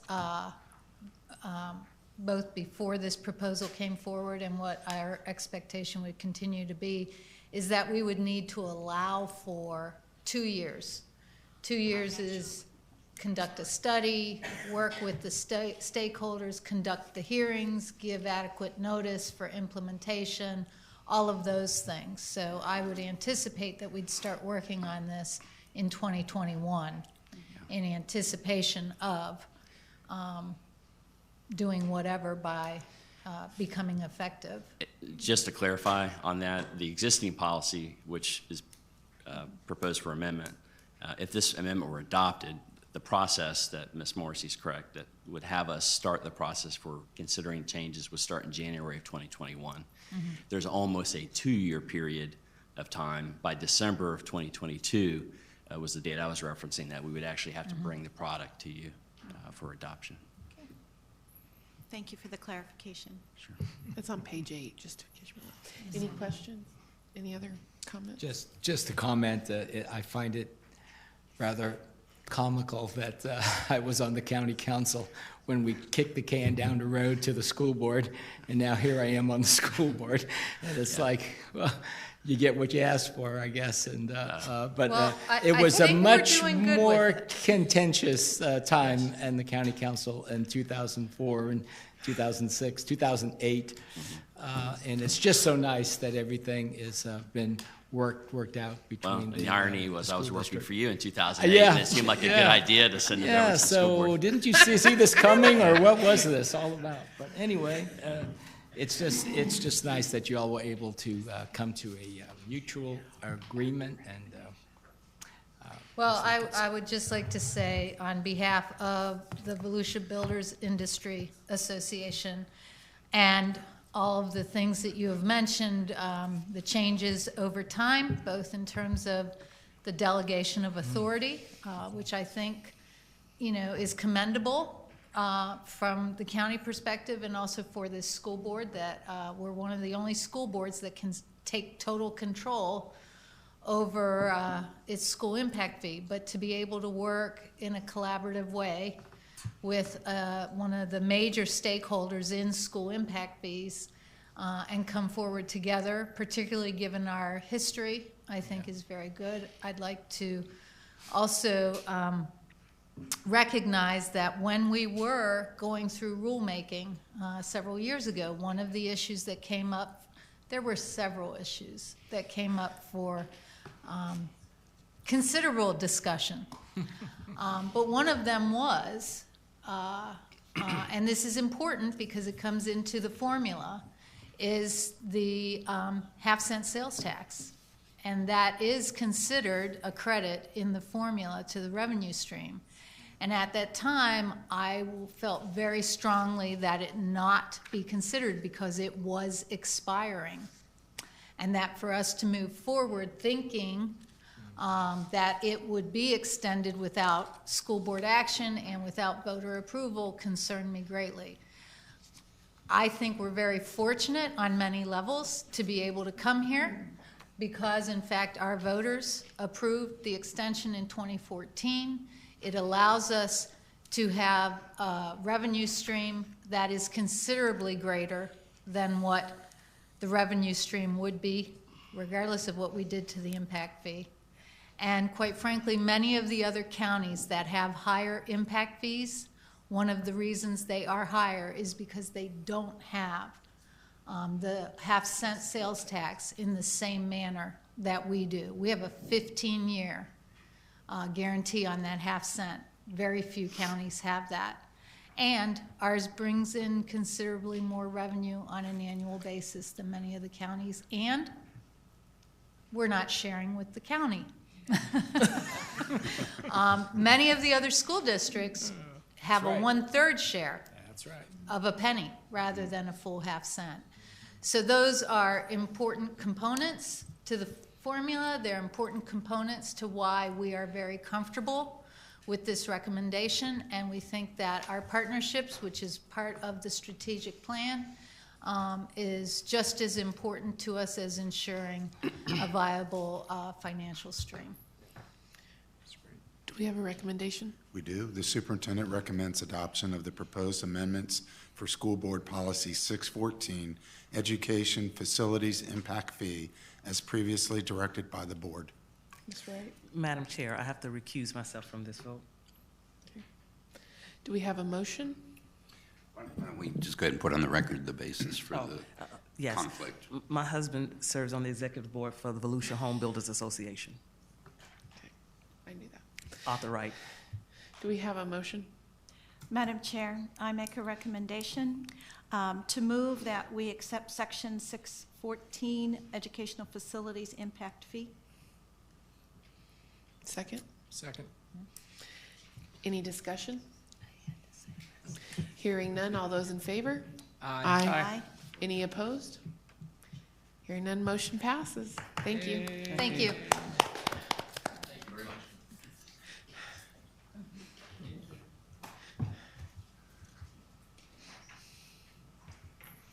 19.02. Thank you. That's me. Mr. Michael Dyer, General Counsel, and Dr. Amy Hall. Should I wait? Good evening. The proposal presented to you this evening on School Board 307 is your annual update to your student progression plan. This is one of two policies that is overhauled each and every year. The other is your student code of conduct. And the changes are so numerous that a summary of changes is attached. And you know you're in trouble when the summary of changes of the policy is 16 pages. So there is a full inventory. Dr. Hall leads a team of staff that reviews each year all of the state and federal legislative changes imposed on school districts and to ensure that we implement them in the appropriate way. Many of the things that are listed for changes fall in two categories. Either they're a clarification of something that's already in our student progression plan that practice has shown that we need to clarify, but more commonly it's because it's directed to us by law. I did receive one question in the student progression plan, which really governs students from the time of enrollment to graduation. And I'm going to ask Dr. Hall just to speak to it. And the question was about the process for student enrollment of a child and the documentation that we require. Maybe she could just give a little background on that. If you will recall, back in October, I came and made some presentations to you about the changes that occurred in the student progression plan this year. You'll also recall the entire document was underlined, and I apologize for that, but we did go through a major overhaul. And part of that was out of your recommendation, Mrs. Cuthbert, in that we tried to make the language not only a little bit more user-friendly, but also inclusive. And we tried to really give parents, let this be a one-stop shop so parents can get more information and to reference this guide. So we included this year information on enrollment guidelines. And although it looks very robust and cumbersome when you read through the guidelines, it's actually very specific.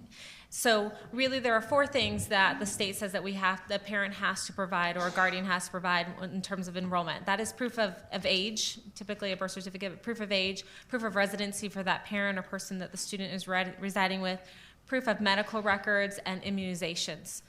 So those are the 4 things, and I could simply add that in a very nice paragraph and call it a day. But what we did is we took it a step further and we tried to provide parents with information. What if you're divorced? What if the student spends part-time with one parent and part-time with another? What if you don't want to get your child immunized? What happens next? So we tried to think about it from all different angles to provide that information with parents. So it does look quite lengthy, but really it comes down to we need your proof of age, we need your proof of residency, immunization, and medical records. No real additional language was really added. This is not new to policy. Okay. And I can say, kind of dovetail on what Dr. Hall said, is many times my office will get calls from the schools as well about questions on this kind of issues because the issue may not be clear. So hopefully this will add more clarity for those that are actually trying to administer this policy rather than have questions be directed to the district. So I do think it's an improvement to have that level of specificity, whatever the specificity is. We're happy to answer any questions you may have on this one or comments because this one is so lengthy. I wasn't going to go through all 16 pages of the summary, but happy to take any comments or questions. And I highlighted a lot of those in my presentation a couple weeks, well, probably a couple months ago at this September, yeah. Madam Chair? Yes. May I? Yeah. I just had a question on the requirements for the documentation a person needs to provide if they own a residence, not if they're renting or sharing a home, but the first one, own residence. I'm looking at the summary.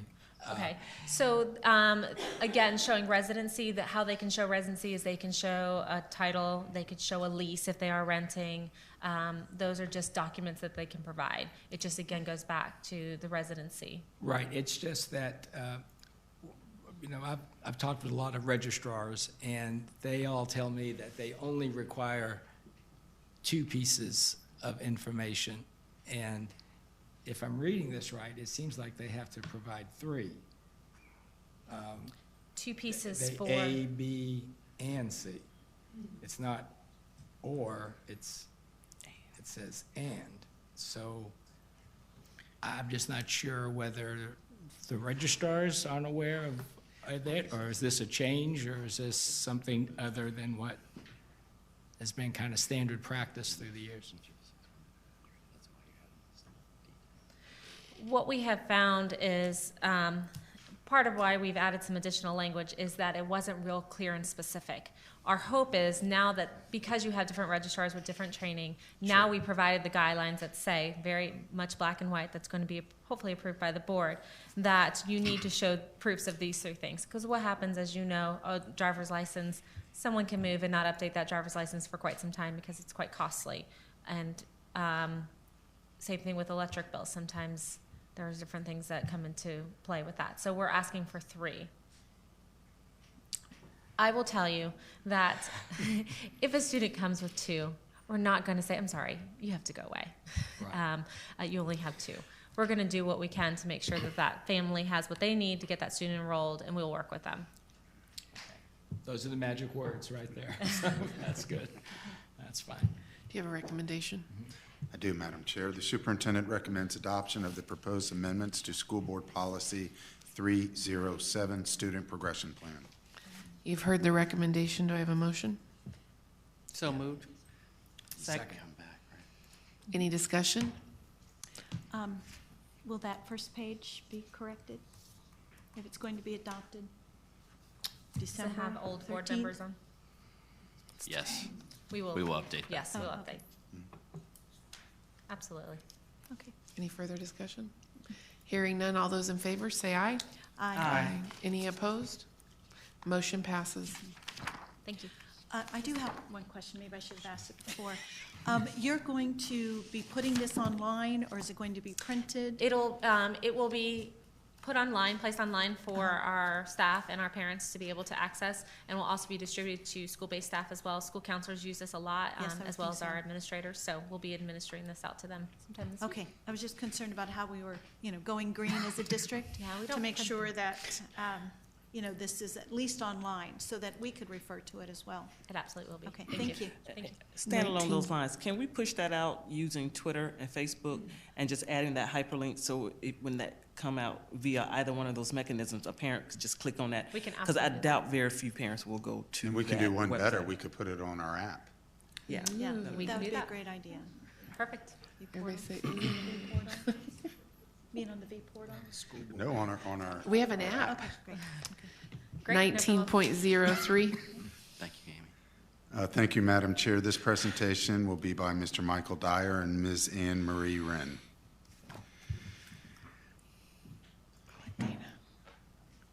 The proposed policy amendment is to Policy 217, which is generally your leave and holiday policy. The proposed changes are limited actually only to updating the provisions of that policy that govern the Federal Family and Medical Leave Act.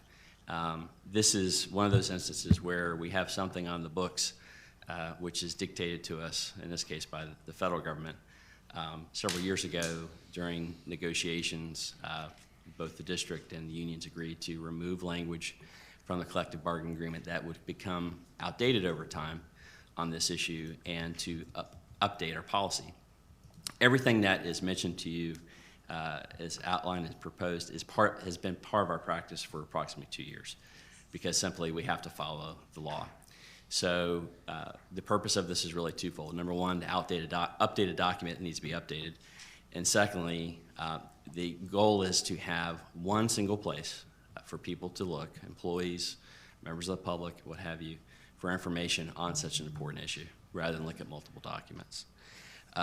There is nothing controversial included here. And again, this is what we are doing currently and dictated to us by the federal government.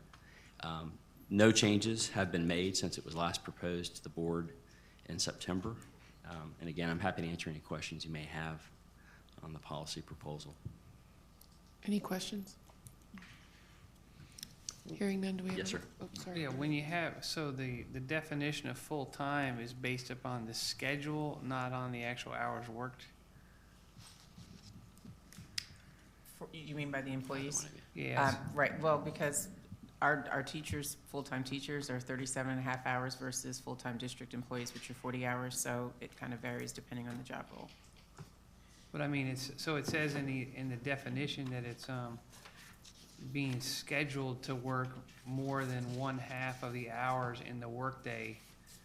So it doesn't actually mean the hours that they work, it's just that they're scheduled to work that. Right. Correct. Right. Because it would vary from position to position. Right. Okay. Any other questions? Hearing none, do you have a recommendation, Superintendent? I do. The superintendent recommends adoption of the proposed amendments for School Board Policy 217, leave, terminal pay, and holiday provisions as previously directed by the board. On our docs, it says policy 417, not 217. Is that important? I'm sorry, there's a misprint here. Well, he said it also, 217. I'll reread it with the correction. Thank you. No, I just want to make sure. For the record. And I'll take responsibility, that was my fault, but That's okay. That's okay. the document, it does say 417, and it is Oh, 417. it is 417, okay. Okay. Go ahead and say it. Okay, the superintendent recommends adoption of the proposed amendments for School Board Policy 417, leave, terminal pay, and holiday provisions as previously directed by the board.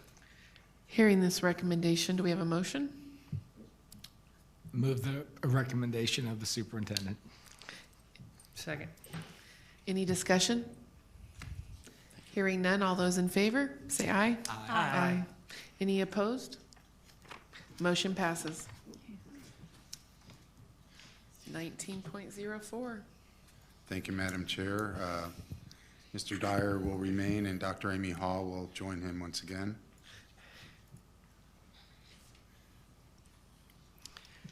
The proposed policy amendment before you is presented for adoption to Policy 525, and that is your policy against bullying and harassment. It was last presented to the board in September. There have been no changes made to the proposal at this time, but this is an example of a policy that Florida school boards are required to adopt under state law on this subject. There were some changes to the underlying legislation requiring this type of policy made during the legislative session. So Dr. Hall, again, worked with a different group of employees to solicit input, both school-based and district-based staff, to review those changes and recommend the proposal before you this evening. Those who participated in that process are listed in an agenda item. And again, the changes here are rather limited. Again, we're not aware of anything that would be deemed contentious or controversial. Happy to answer any questions you may have. Any questions? I do. I have a question, Madam Chair. Yes, ma'am. I noticed on page 5 of 11 of our request for adoption information, there's a list of major offenses, employee consequences as well. Now it says what could happen to the student if they find themselves being accused and found guilty of bullying. Now, are all those offenses at the discretion of the administrator? Or is there a certain, like we do, first offense is one of those, second offense is something else? It'll depend on the level of what exactly that offense is and to the extent of it, whether it's considered level 1, level 2, or level 3 offense. And we will then use our student code of conduct to ensure that we provide the right consequence that goes along with what they've done. So if, depending on, if it's bullying with, I'm trying to think of an example, bullying with a threatening of harm or something, that's going to take it up a level, and then we'll make a recommendation depending on what happens for the consequence. Sorry.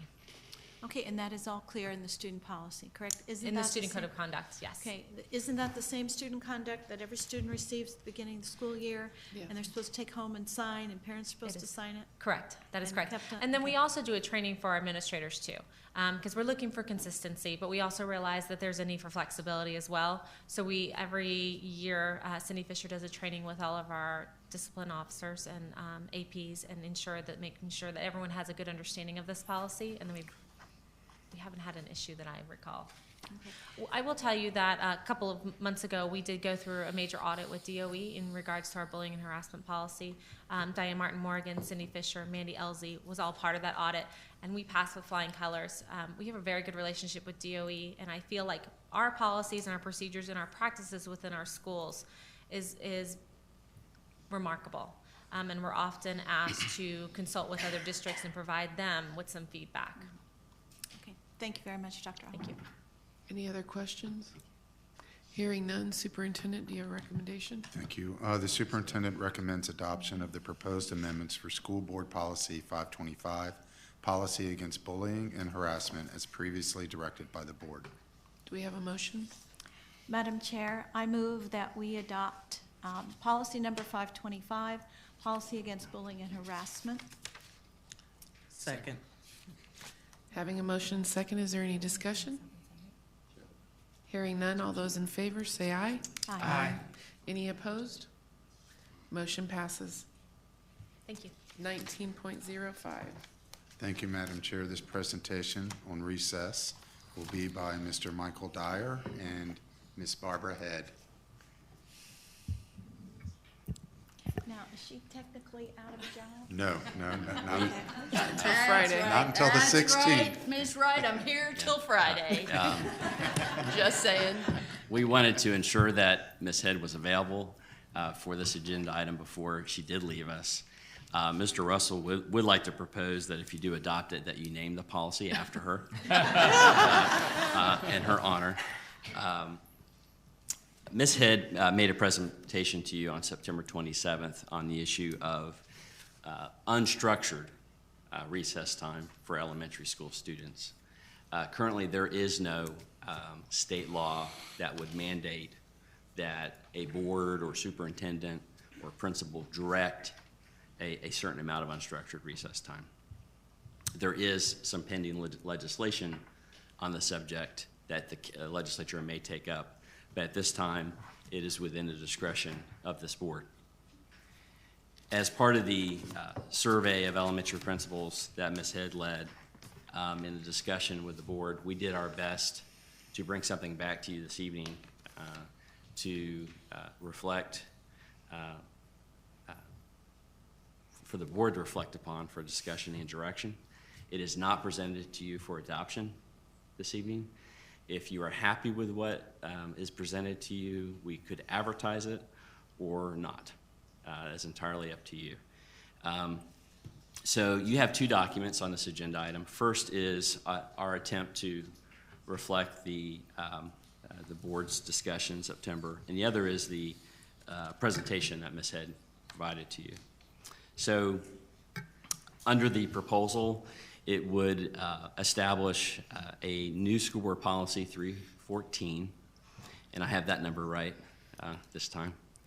And it would require the superintendent to establish guidelines for a minimum of 60 minutes per week as recess for elementary students in grades K through 5 to take effect no later than next school year.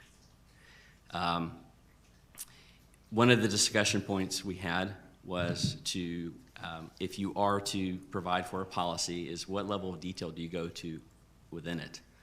And what was presented to you, what's being presented to you this evening is to afford each school principal to work with his or her classroom teachers to implement that requirement based on a 5-day week.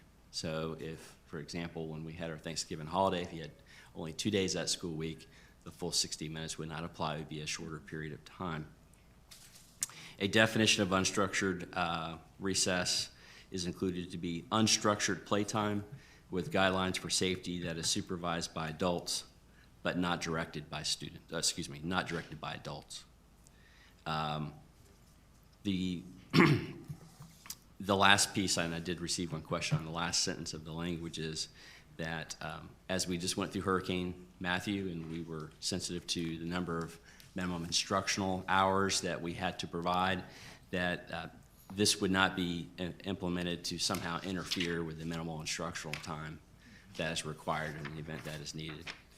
Some of the discussion that had taken place with staff based on the last board meeting on this subject was to have this, whether this subject should be the subject of a school board policy or a directive by the superintendent. And Lake County, next door, does have a superintendent directive on the subject. From what I had read, they may go to a school board policy, but they have not yet adopted it. So you're certainly not required to adopt it in school board policy. You're certainly authorized to do so.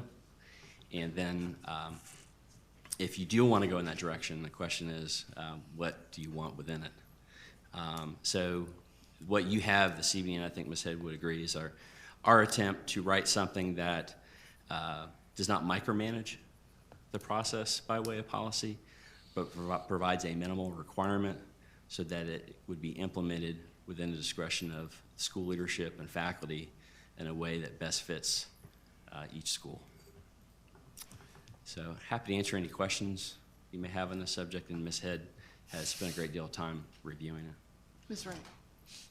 So, Ms. Head, during your last presentation, most of the peer schools that we evaluated actually had a longer working day, at least by a quarter of an hour. Correct? There are some. I would not say most. Okay. I don't remember the exact numbers of districts that do, but some districts have a longer school day. than we do. Volusia County's elementary day is a little bit shorter.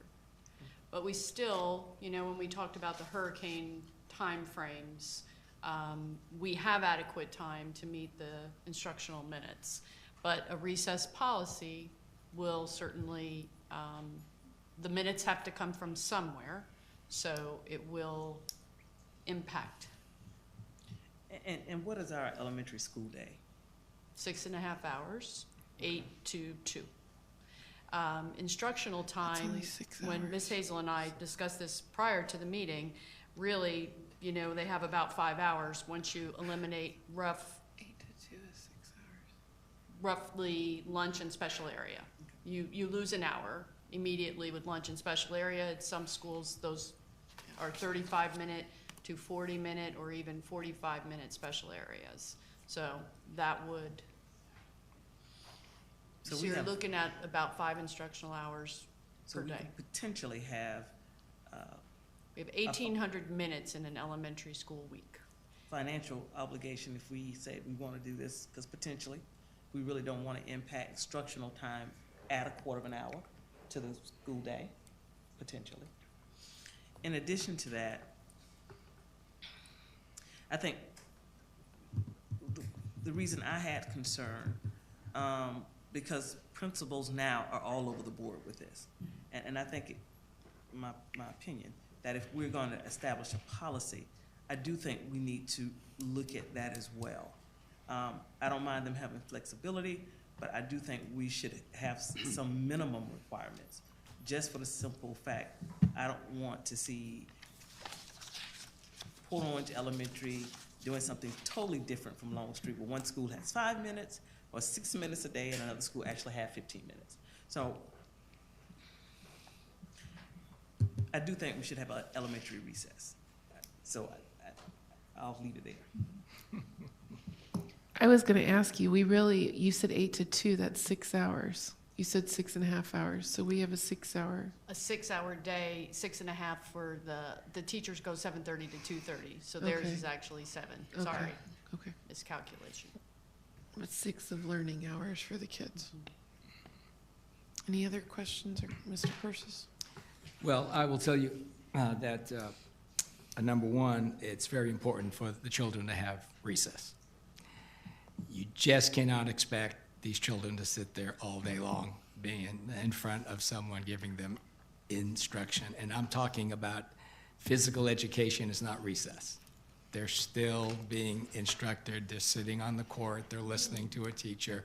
It's not 40 minutes of playtime. If they get 20 minutes out of physical education, that's a lot, because there's a lot of teaching going on, a lot of modeling going on. The recess is important because it gives children that chance to run, develop their social skills, become creative. They go out there and they create games. They talk to children that sometimes they haven't talked to in any other situation. Because in the classroom, they're always sitting by the same people. In lunchroom, they're often assigned a seat by the same people. And recess is one of the few times they can really see who all is out there and get to talk to them. I really believe that they'll actually achieve more because they will be able to just stimulate themselves and come back into the classroom kind of fresh, rather than just having to just go through every day, just, class after class after class after class, drill after drill after drill. Elementary school, sometimes, I mean, it's kind of backwards, I always thought, because at middle school and high school, you have class breaks. They're like built in, 40, 45 minutes, class change. 4 minutes, you get to walk, talk, see your friends, socialize a little bit, and kind of talk about what happened and where you're going and what's happening next, and that's all good. And then you walk into the next class, kind of like, okay, another teacher, another classroom. It's like a fresh new start every 45 minutes. Elementary school, it's not that way. Often you're in front of the same person all the time, and it's just, drill, drill, drill, drill, drill. Even though the teachers try to make it as creative as they can, there's a lot of sameness that occurs, day after day after day. So anything that we can do as a board, I think, or as a superintendent can do to let the principals know, to let their teachers know that we expect the children to have recess. And I would take it one step further, that it would be better for them to have a 20-minute recess block of time rather than, say, 10 minutes or 15 minutes, because it just takes teachers time to get kids lined up and get them out and get them back, and they all kind of think of that as their time. So I would think a 20 minutes a day, whenever you're gonna go out, do it.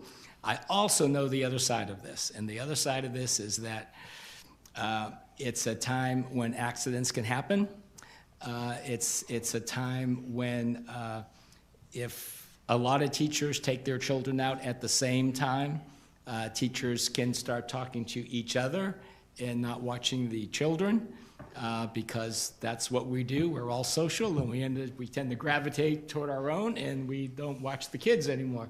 So it's a time that principals got to be diligent about the rules and expectations that they set up for the teachers during recess time. The other thing I would say that may be implied in this proposed policy is that there is unstructured playtime. And does that include inside unstructured playtime as well as outside unstructured playtime?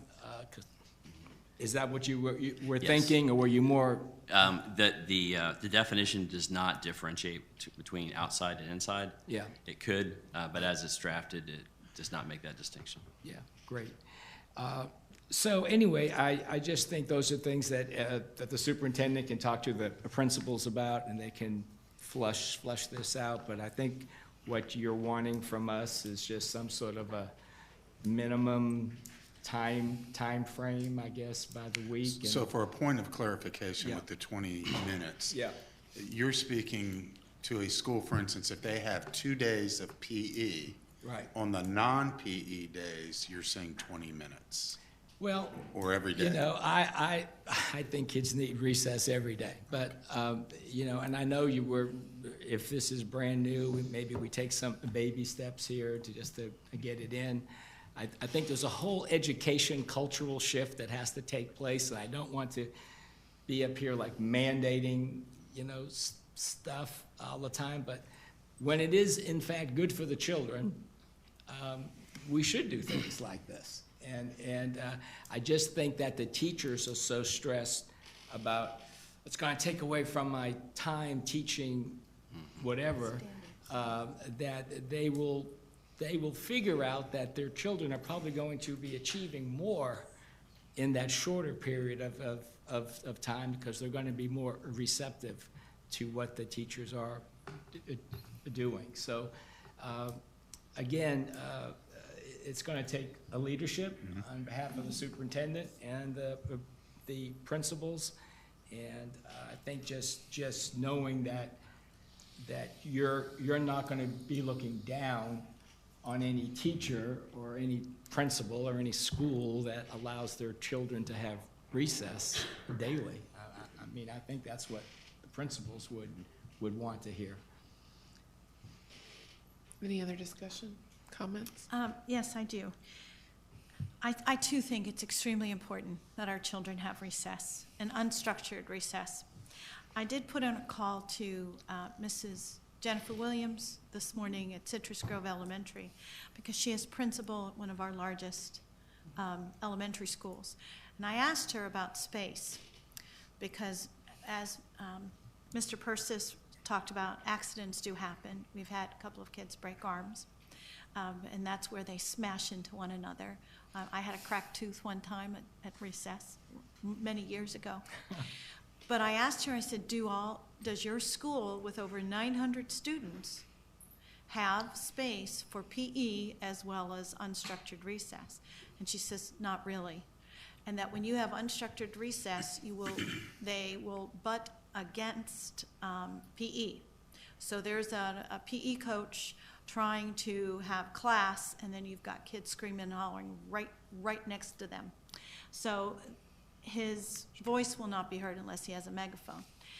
And then plus there's a difference between a pre-K or a kindergarten recess as opposed to a 5th grade recess, and those kids should be kept separate. She did tell me that she has, her largest grade is about 160 students, 180 students. And that is, when you put those children, you have 5, 6 grades, you put all those children out. 10 classrooms at a grade level, 18 to 22 yes, they'd almost students. have to at every time. So when you start crunching the numbers, it's an awful lot of students out running around getting potentially hurt. So there's safety, there's a security concern, there's a disruption concern, and what classrooms are right behind the playground.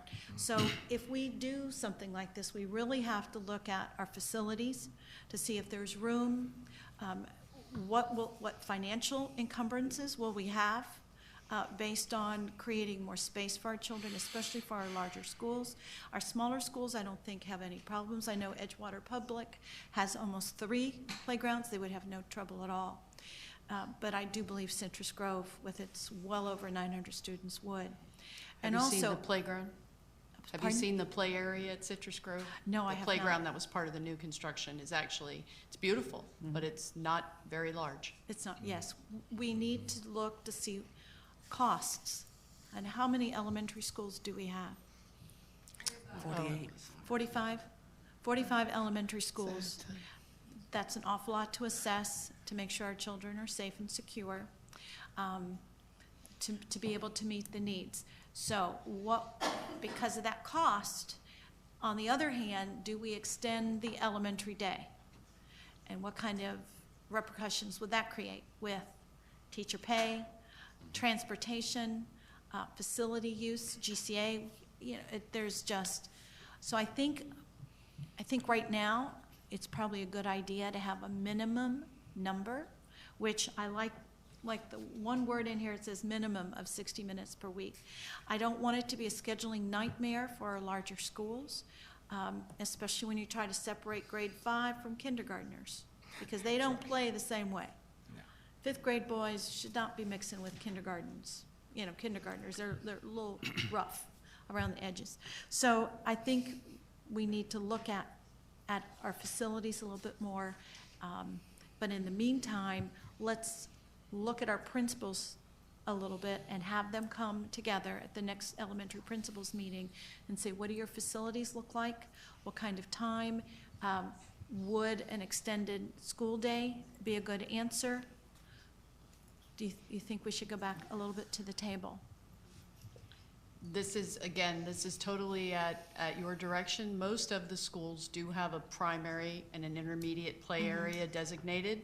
There's a playground that was designed for pre-K and kindergarten age students, and then intermediate. But all of the concerns that Ms. Williams shared are the concerns of other all principals. I'm sure. Citrus Grove is one of the very largest, but it's not the only one. DeBerry Elementary, there are others that are equally as large. The play areas get impacted by the addition of portables. So what was a large play area at Citrus Grove when I opened is now completely covered by 10 portable classrooms. So at one time we had area, but she's being honest when she says it's very difficult, and a typical grade level in that school is anywhere from 6 to 10 units. It's got to be planned. Yeah. I did ask her if what the district has proposed, a minimum of 60 minutes, if she could meet that, and she said yes, she could. So based on what we've started here, I think is a good place to begin. But I think the larger picture is to look at the long run. If we really are serious about extending the time for our children to help increase student achievement, we need to look at extending either the elementary day and start looking at the numbers that it would cost for us to do that. And at what time would we be able to do that? And of course, that would be a negotiated item. Yes, it through would. collective bargaining. And, and I really kind of dovetail on something you said, Ms. Cuthbert and Mr. Persis. The first what I heard Mr. Persis say was, if you're going to utilize this time, ensure you have it in a meaningful block of time. And that could be in the guidelines. And what you said, they're wonderful, very bright children that go to Citrus Grove Elementary, by the way. Absolutely. Your children go there.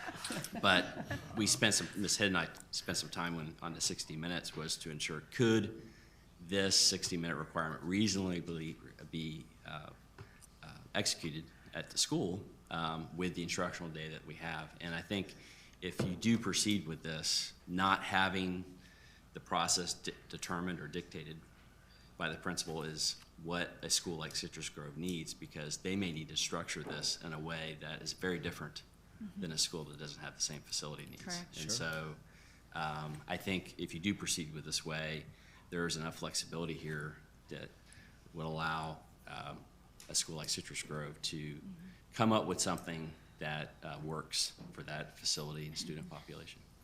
And years ago, many, many, many years ago, kids would have their recess after lunch.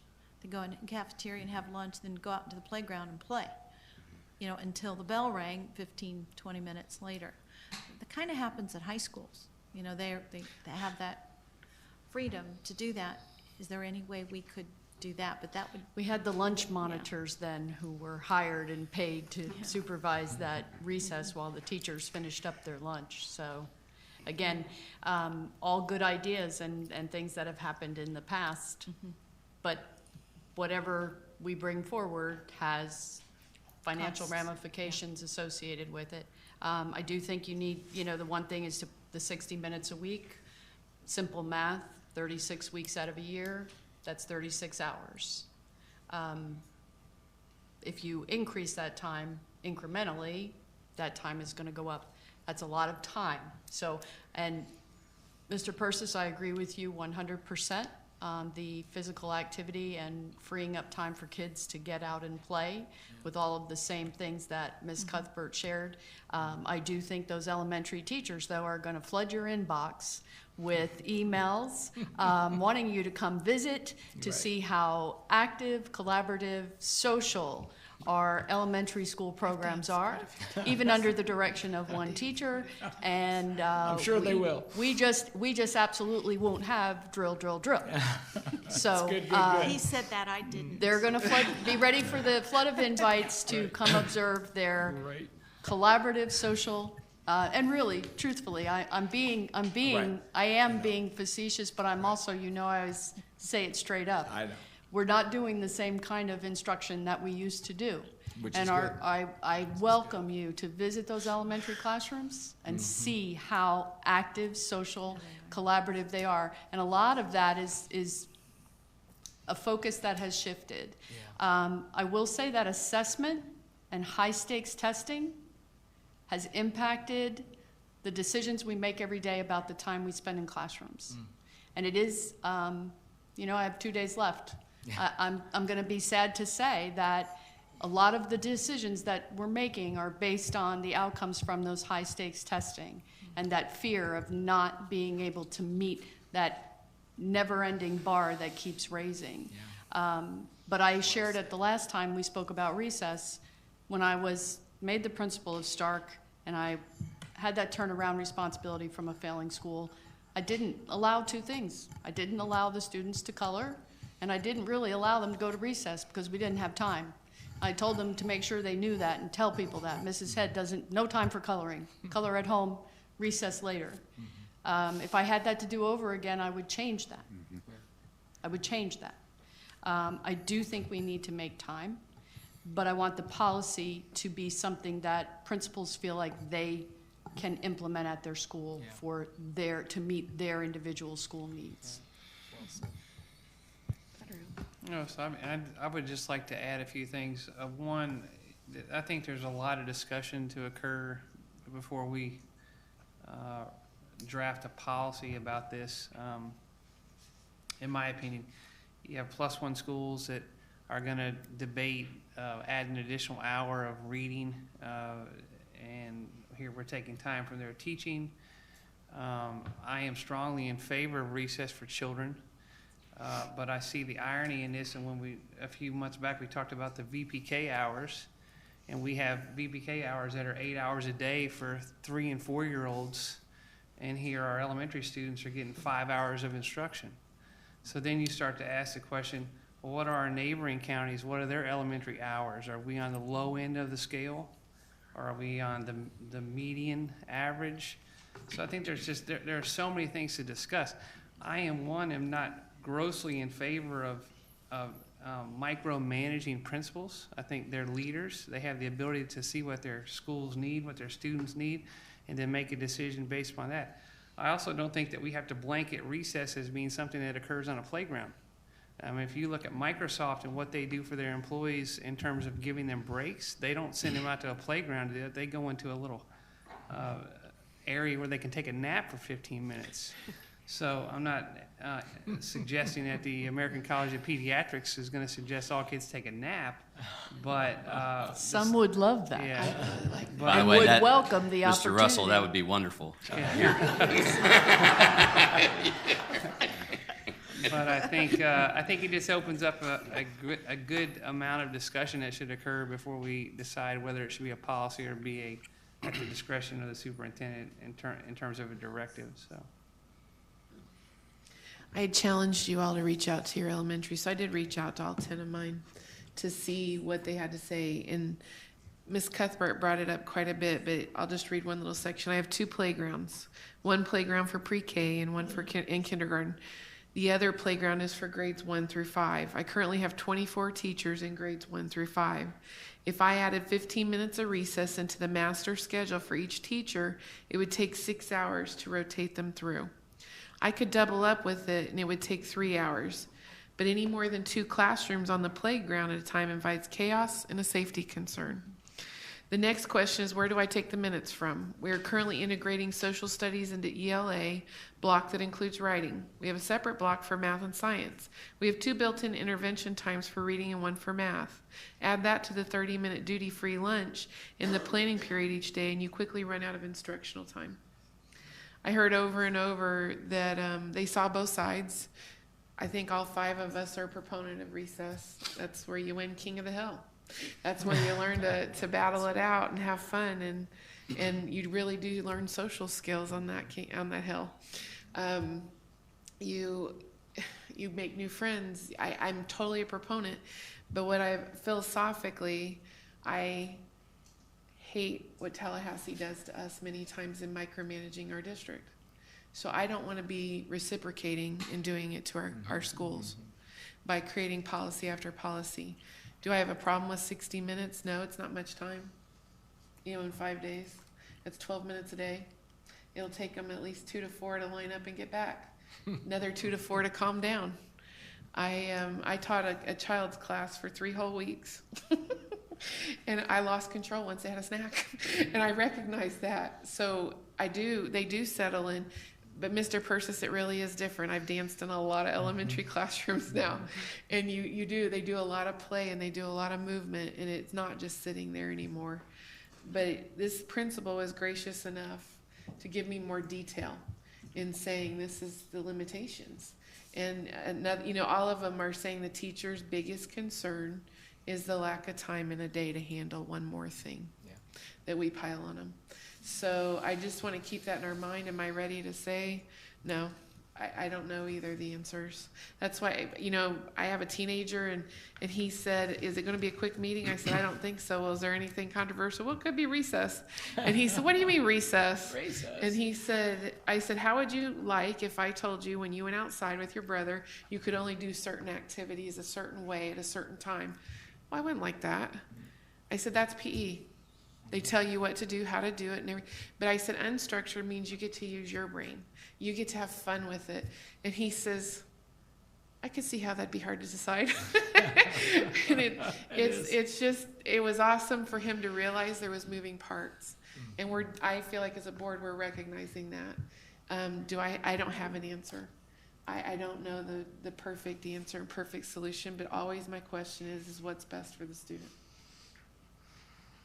And if I knew that we said best practices are this, and it would be done, and I'm excited. So I don't. Well, if I could just add just a couple more things, so we could talk about this for a week, I guess. One of the things I remember doing, though, was getting with the physical education teachers, and they really led the charge instructing the teachers on things that they could do, how to do it, how to schedule it, where to do it, teaming up, because they will have to team up. There's not enough space or minutes in the day.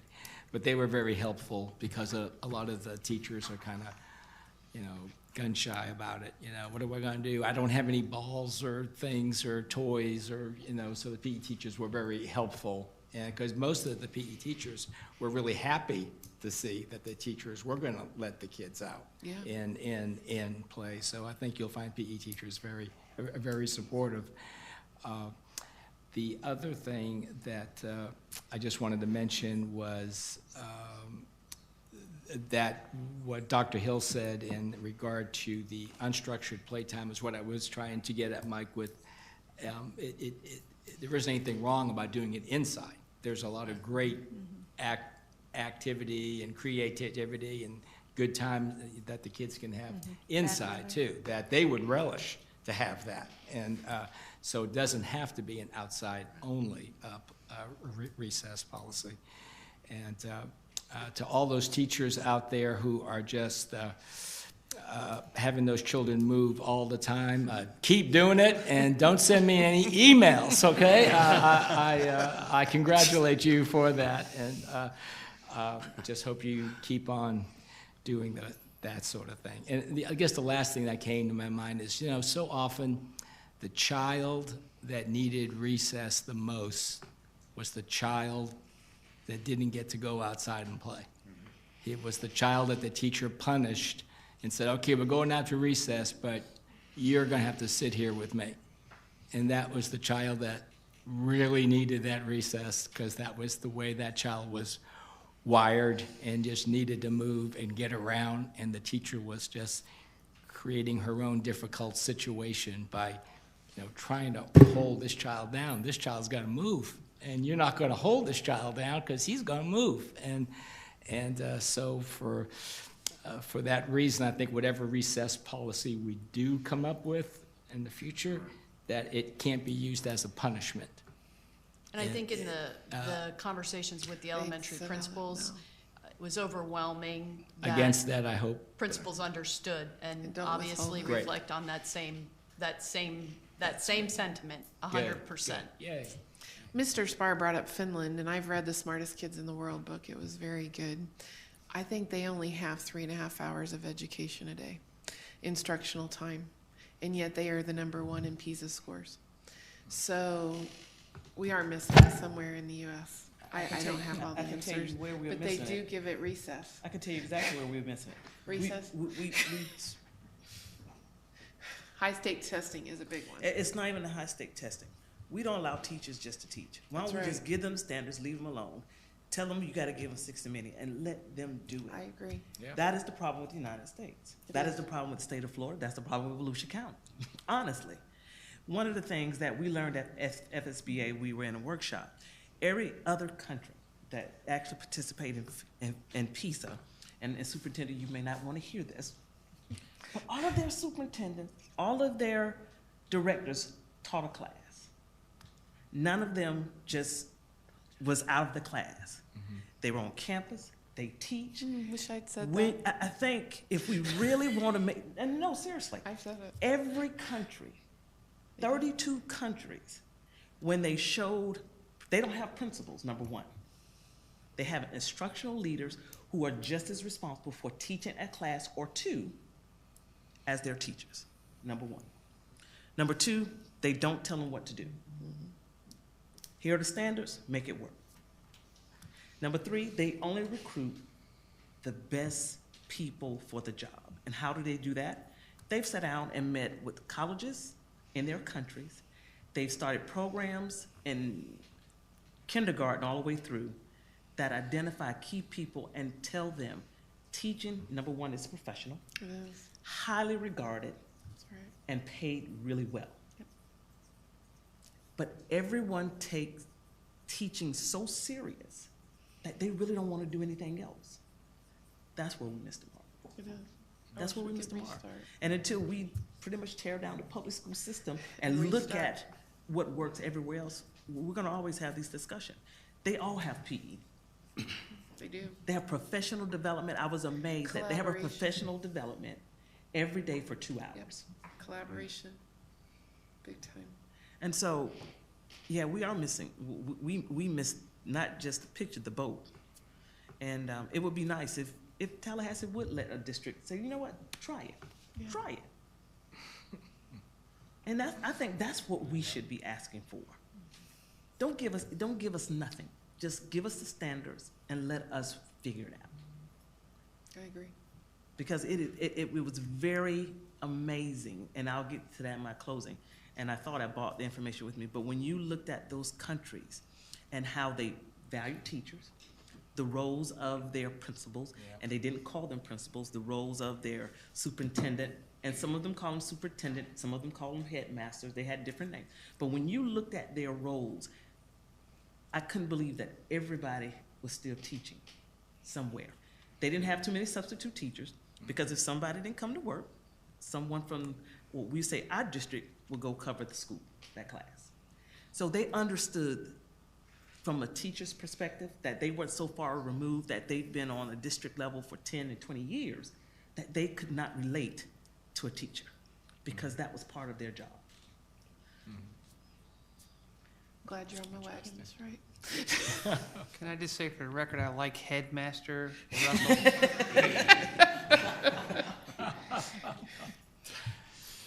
Ida for governor. Madam Chair. Yes. One nice thing is we now recognize Mrs. Hazel, a principal who's taught, who's now in a leadership role. Mrs. Marks is a teacher, principal in a leadership role. So is Mrs. Carr, Mrs. Freeman, and Mr. Marks, Mrs. Head, even our superintendent. And now we have 2 board members who are actually in the classroom. And I think that's wonderful that we have, and that we promote from within, because they still have that ability when they go into a classroom. It feels like home. I do agree we need to go back and just spend a day, at minimum of a day a year, teaching a class, just handing over the lesson plans and say, okay, take over it. And I think a lot of that would be understood. So I really am thrilled that we are in a profession that promotes from within, because there's no way I could do Dr. Hill's job. I mean, I cannot go in and substitute for him for a day. But I would love for him to take a day off and go in and teach at Stark Elementary. Wouldn't that be cool? He would have a blast. And I think his eyes would open. And it's wonderful for all of us to be able to do that. I'd be the first volunteer. I'm still certified through till June. I still have my certification. So I'd be glad to do it anytime. Just don't give me science. I'll do Mr. Russell doesn't want kindergarten, he told me. And I'm much more comfortable at a secondary level. But I do agree, we do need to do more of that. And the more we become involved, the better we can address issues like this and solve those problems. So I think that's wonderful. But to go back to what we're here for, this would be a policy that we do not have to adopt right now, but it just go out to advertise, you said? That's correct. If you really have several options, you could take no action tonight. You could authorize us to advertise what's before you this evening without changes or with changes.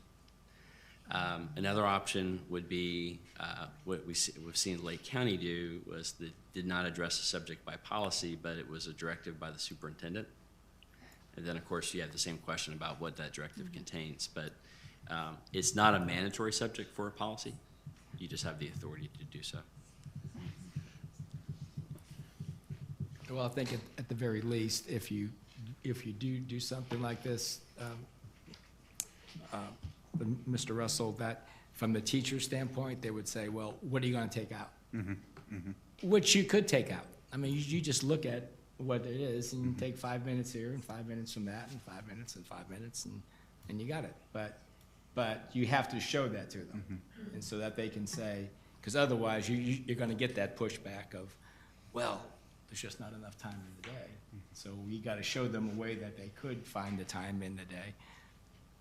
And especially if we have early release on Wednesdays, that's something to consider, or early release days.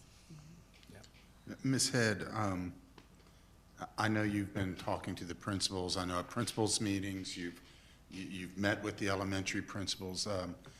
Not all the elementary schools, but would you say the majority of them do have some form of recess? It may not be every day, but several days a week. What does it look like out in the field When at I this shared time? the original, I actually started talking with them back in June and July and August about this, polling their current policies. And in August, I got the survey results, and it was 50-50. The question was, do you have a formal recess policy, or do you not have a formal recess policy? And then they were asked to describe it. And more than 50% already had a formal recess policy in place. The 40-ish% that said they had an informal policy, when you read their comments, it really was a sort of formal policy. They still had steps and procedures in place.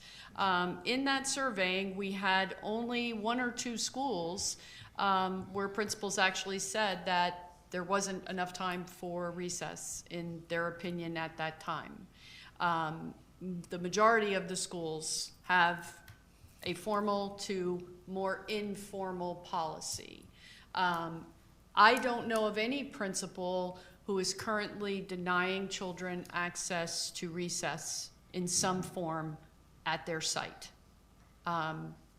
I believe that every principal out there has recognized this conversation. We've had conversation about it, and they have, in preparation and anticipation of a potential policy, and we've asked all the questions, they have built a more formal to informal structure that currently works for them at their school. And do they interpret recess as unstructured overall, the principals that you've talked with? Because what I'm thinking about is, you're right, when I've gone to elementary school campuses, I would say last year and this year versus several years ago, you do see kids out You're playing. always going to see when you go to visit, look around, there's somebody on the playground. But the question I have is, I know with the 3rd, 4th, and 5th graders, when they're done with lunch, oftentimes they have a walking track. Right.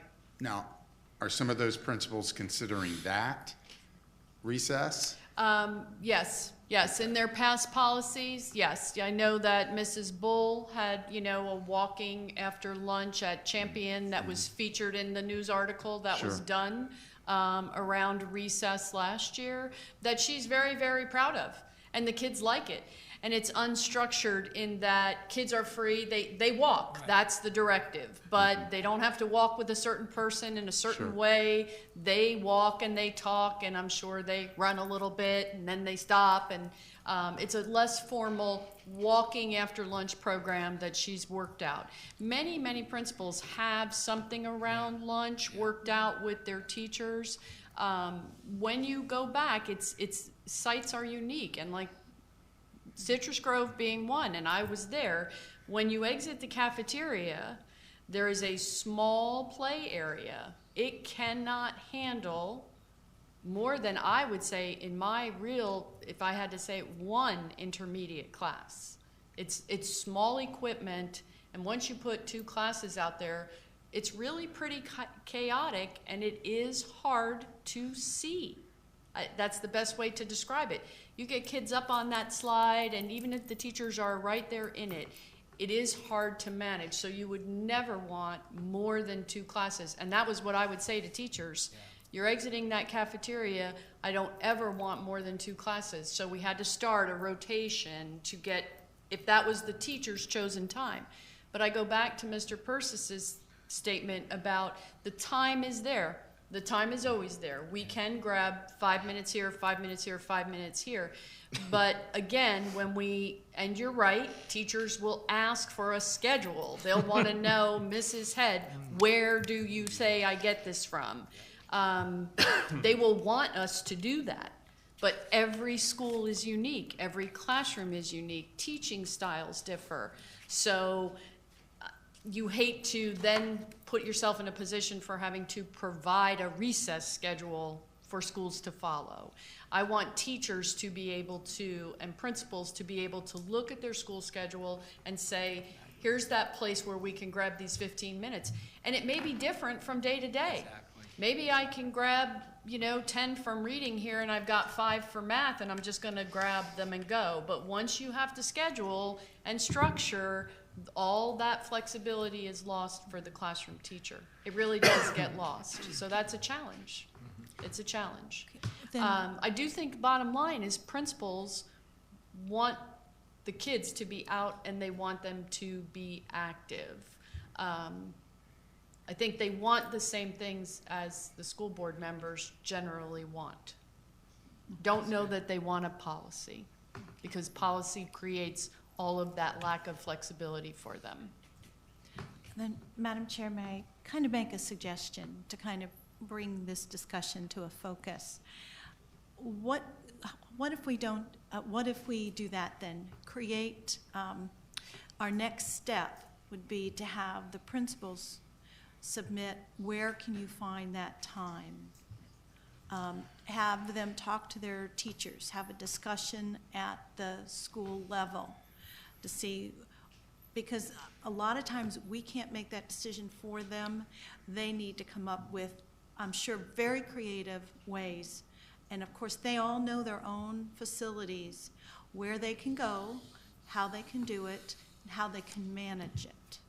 If we say, this is what we would like to see our children to have a minimum of 60 minutes per day, can they come up, maybe give them 2 or 3 months? 60 minutes per week. Oh, 60 minutes per week, what'd I say? Per day. Per day? Oh, geez, that would be great. That'd be heaven. I want that too. 60 minutes, and ask them where they would maybe make a proposal to see what would be successful at their site. If I may, just one suggestion. It would seem to me that the threshold question is whether or not the board wants to regulate this by policy. And again, you're not required to do so. Mm-hmm. I think it seems that there's consensus from each of you that unstructured recess time should be made available to our elementary students. So, and I'm not trying to put words in your mouth. So, but what I'm hearing you say is one option would be that this not be regulated by policy, but guidelines or best practices be developed with discussions with principals for implementation, but not necessarily be dictated by the policy. Because well, I do think for it to be equitable across the district, so that all principals, if, for example, one principal is transferred to another school, so each school, so that principal knows going in that that principal will have to provide 60 minutes of recess time per week. So I think there needs to be a policy to make everything equitable throughout the district. However, what my suggestion is, before we enter that, let's see if that's feasible. Let's see if that is something principals and the teachers can work out at their sites. Let's have some input to that instead of just making it, I'd like to see discussion at the school campus about that. We had that. That was the last presentation. Well, that was just principals, though. I think they need to go back and talk to their teachers. Where do you suggest that 5 minutes here, 5 minutes there, another 5 minutes? Where is that going to come from? What suggestions do you have, teachers? I bet you we'd have a lot solved. I also think we need to look, each school is different. We have to look at the space. That's something that we really haven't examined. And I think what we could do, we'll begin it with Barb and we'll hand off to Rachel. There's some information that we need to garner before the winter break.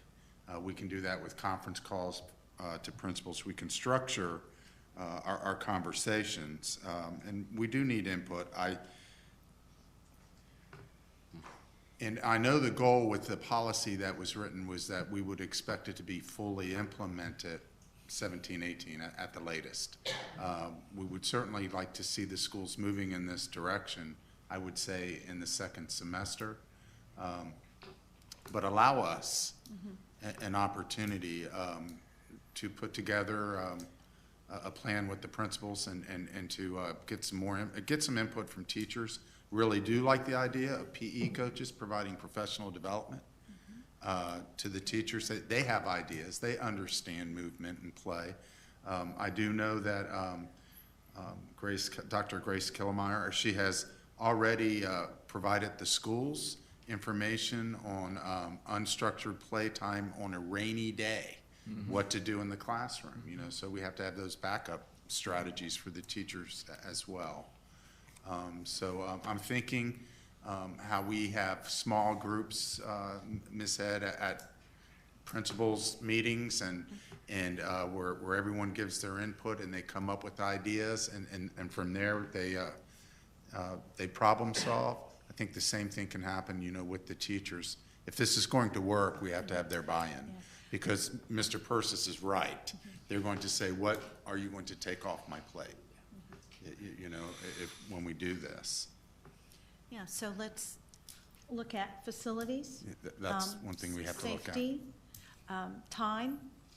It has to be teacher input as well as administrative input. What happens at their campuses, because all campuses are different. What is in their favor? What's not in their favor? What kind of space? Do they have a primary and sometimes just like what you said, Mrs. Head, kindergarten and pre-K, and then 1 through 5. All new construction is that way. I'm not 100% sure of some of the older sites. And also, would they be able to schedule it appropriately? And also, there has to be space between the PE class and the recess class. Okay, so you have some homework, Mr. Russell. We can do it.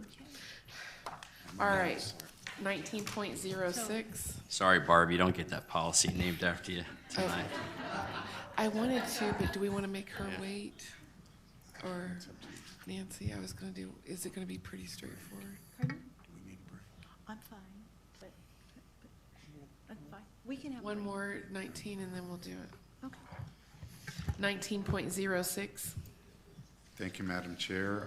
This presentation will be by Mrs. Nancy Waite, Director of Community Information Services, Mr. Michael Dyer, General Counsel, and Ms. Nancy Holman, President of School Partnerships. The agenda item before you involves your advertising agreement with School Partnerships, LLC.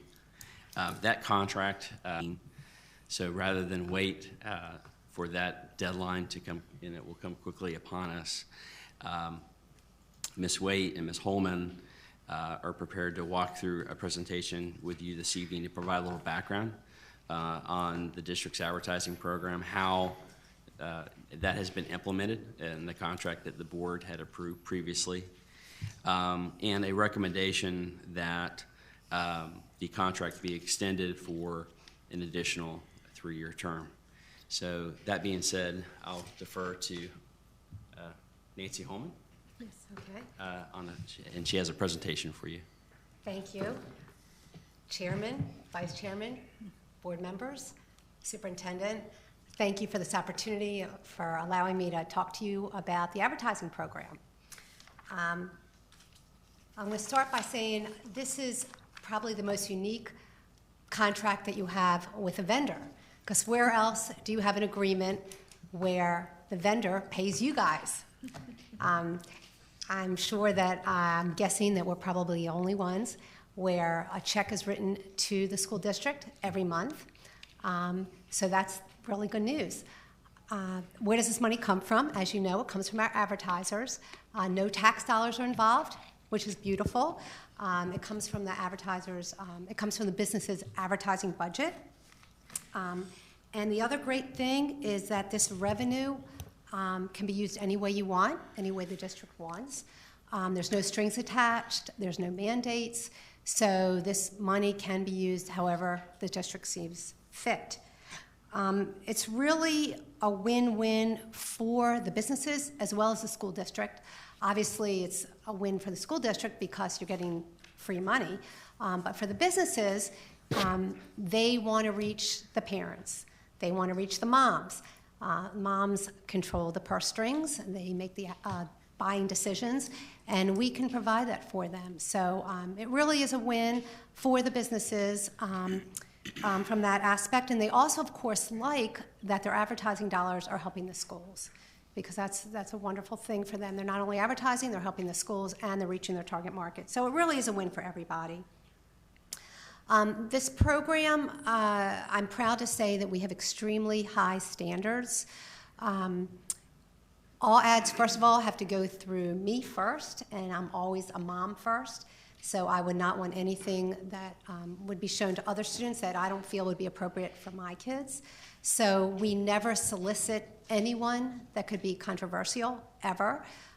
If people come to us that we feel are controversial, we will try to steer them away. So that's step one. Step two is that there is a school district committee that you probably all know about that Nancy Waite leads. And 100% of the ads, every single solitary ad, even when there's a change to an ad, it goes to the school committee. I send the ad to Nancy Waite, and within 3 business days, or a lot less sometimes it's just a couple of hours, she gets back to me and says whether it's approved or not. Typically, pretty much always it's approved, and the good news is Nancy catches spelling errors and grammatical errors that the business missed, that we missed, but Nancy Waite never misses it, so that's the good news. Most of the revenue comes, actually 80%, 80% of the revenue comes from the website advertising, the district ads that you see, and the online gradebook. So that's really the money generator for us. And pretty much we've had positive feedback. Actually, we've had totally positive feedback. Parents and teachers recognize that the schools need more funding, so they accept this program. They like the fact that there's innovative funding for the schools. So we've only heard positive feedback with this program.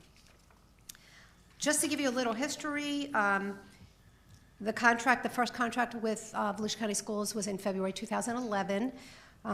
It was slow to start. You know, we had our first ad was on the homepage. It was a skyscraper ad. It was a vertical ad. That was our first one. You know, it was very slow starting because businesses, they didn't have the mindset. They didn't understand that advertising can be done in the schools. You know, it's a whole new switch for people. When you think of advertising, obviously you think of newspapers, you think of radio, you think of TV. You know, you think of social media and the website, but you don't think of schools.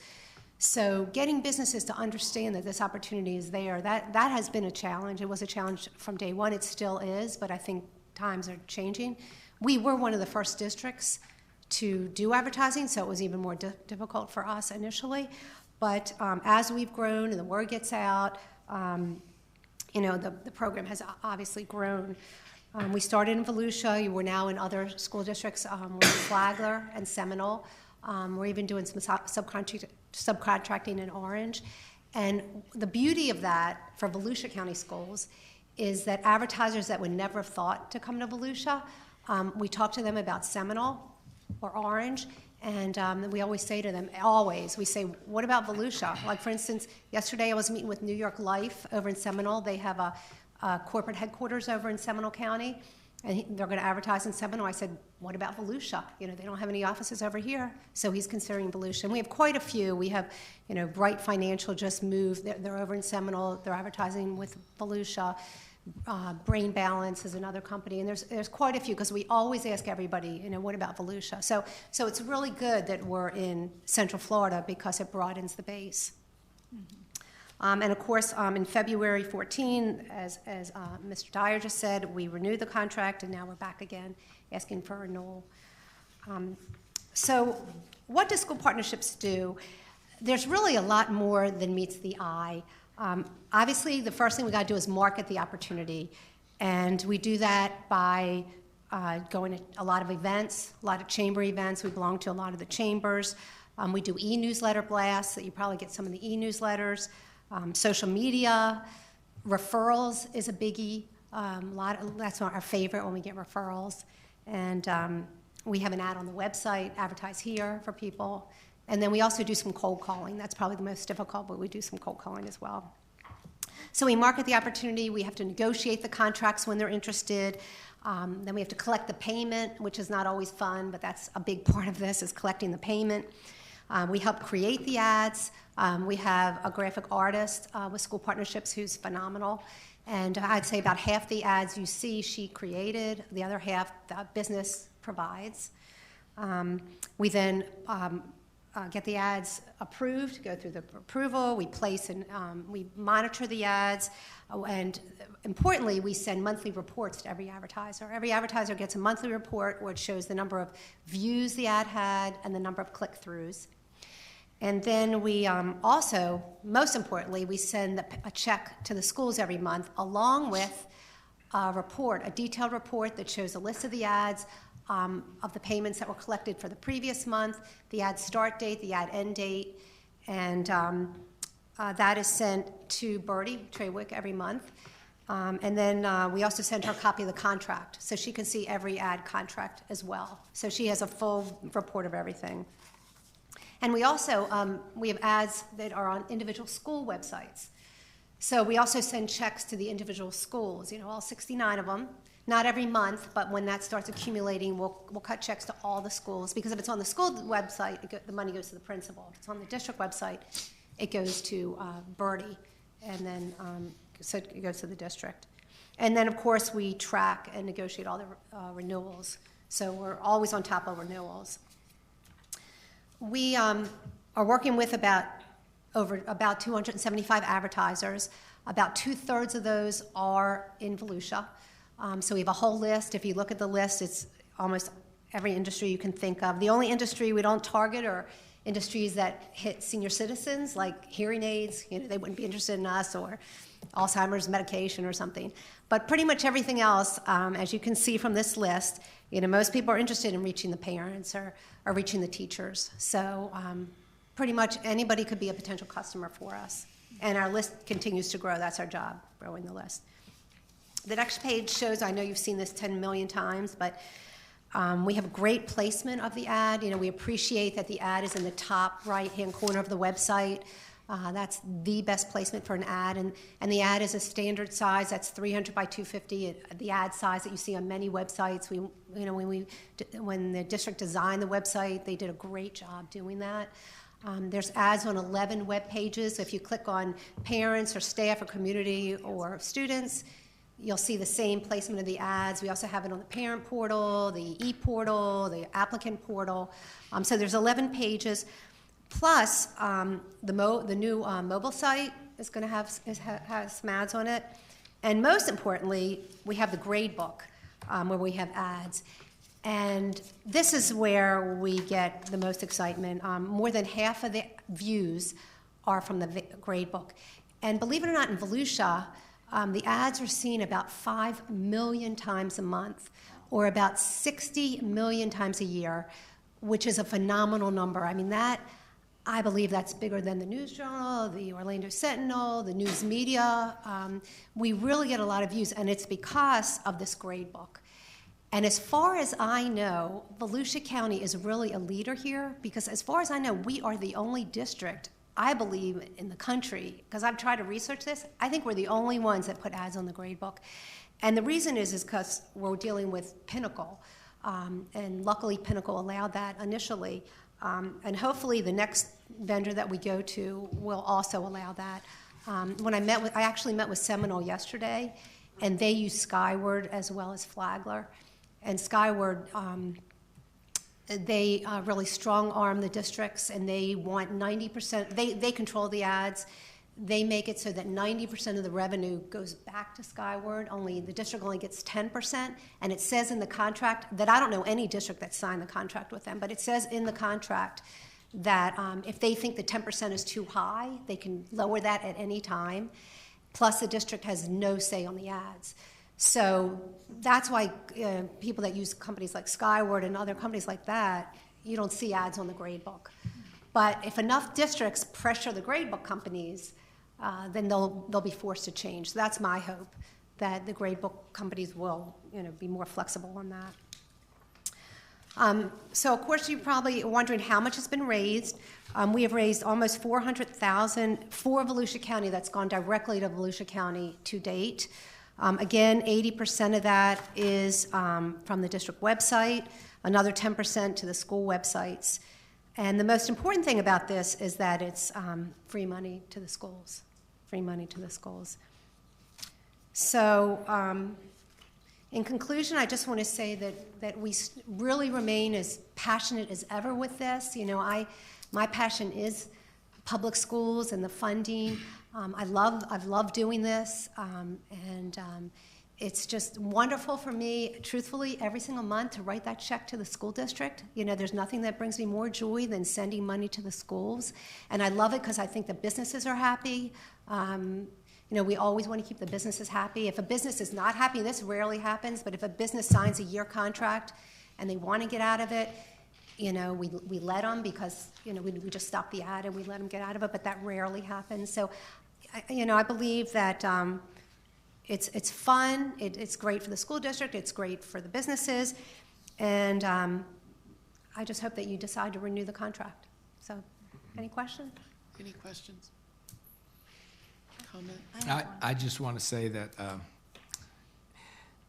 this is phenomenal, what you've achieved. I mean, it wasn't like you could model someone or just copy what someone else has been doing. You had to really create this and, as they say, build a bicycle as you were riding it. And so, yeah, just to watch this thing grow. And, it's funny, we all visit websites, every day, and you just almost expect the advertisement to be there now.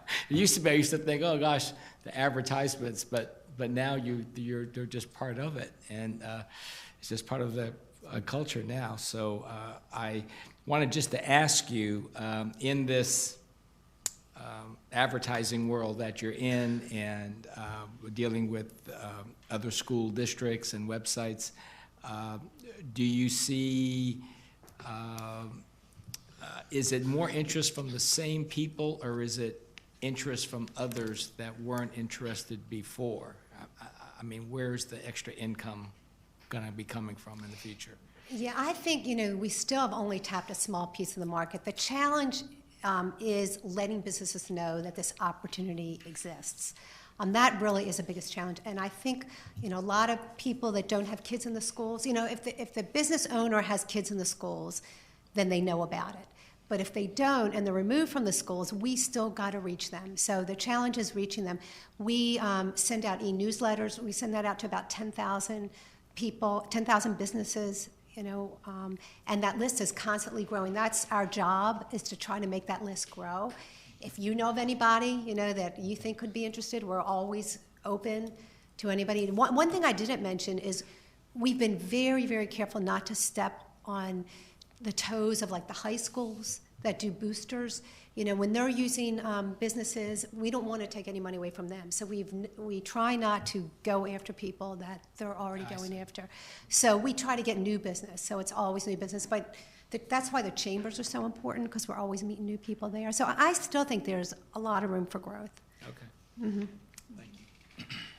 Madam Chair, just to clear, I think it was a year or two ago, we adopted a policy in which we could have naming rights. Is that part of your program, or is that a separate entity? That's a good question. And as I understand it, we can get naming rights, or the schools can go get naming rights. The challenge in this district is that there's not a lot of deep pocket businesses here. That's been the challenge from day one. Whereas in Seminole and Orange, there's so many more big businesses that have deep pockets. So, I would love to see naming rights grow. It's just been a challenge in this district because, you have the hospitals, you have the car dealers. Now we have Tanger Outlets, which I'm meeting with on next month. I'm going to be meeting with the general manager there. But there's just not a lot of people to go to. So that's the struggle with naming rights. And when we first started the naming rights and we had a meeting with the principals, with some of the principals, we asked them, do you want a lot of naming rights for low dollars or do you want a few for high dollars? And they answered that they want a few for high dollars. So if that's really the case, it's hard to find those people that are willing to spend the high dollars. Now, we could try to lower the price of that. We've started out at a pretty high price, anywhere from $1,000 to $2,000 a month, a minimum of a year contract up to a 3-year. So we're talking $10,000 to $20,000, and of course it would vary for it's in elementary school or middle or high school, and what it would be. But I'm still hoping we can get there, but it is a challenge. I'm open to your ideas. Okay, thank you. Mm-hmm. And also, when you write a check and and you give it to Nancy Waite, where does that money? No, it goes to Birdie Trade. Actually, it's made out to Volusia County Schools. Here. It is Christmas time. I'm looking. Yeah. When the district receives the income, where does that money go? Goes into our general funds. And advertising revenue that's generated off school websites goes to the schools. Okay, great. Thank you. Mrs. Wright or Dr. Hill? I've met with Nancy. You might want to consider research companies. I'll just throw that out there. I know he works with one. I think you consider Doran Law.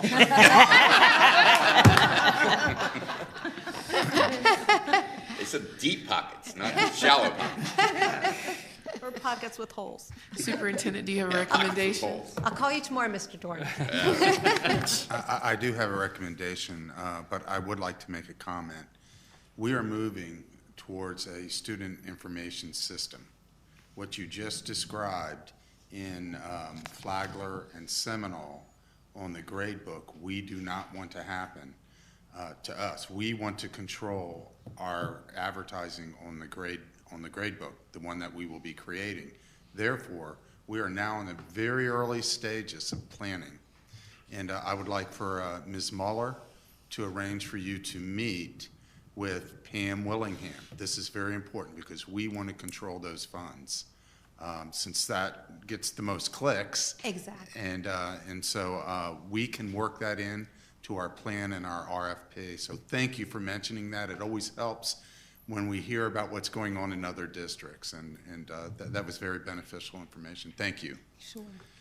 The superintendent recommends that the amended restated advertising agreement between the School Board of Volusia County and school partnerships be amended by extending its term for an additional 3-year period commencing on February 22nd, 2017 and terminating on February 21st, 2020, and that staff be authorized to execute an amendment to that effect.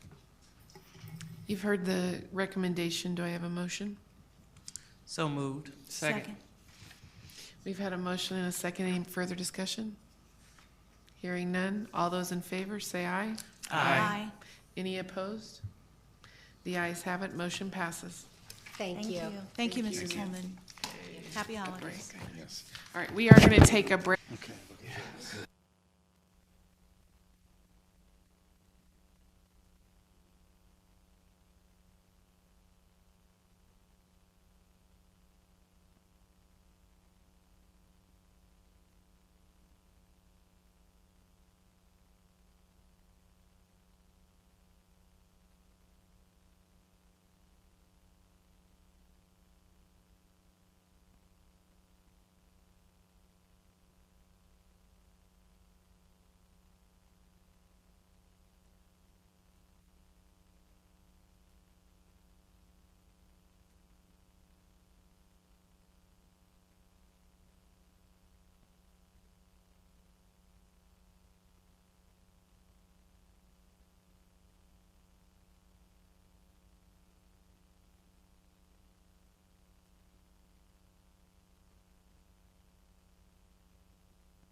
She'll be returned to the school in June.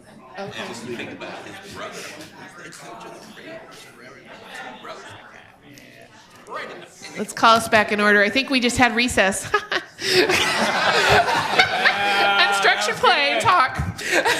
And it was good for all of us. We're refreshed, I hope.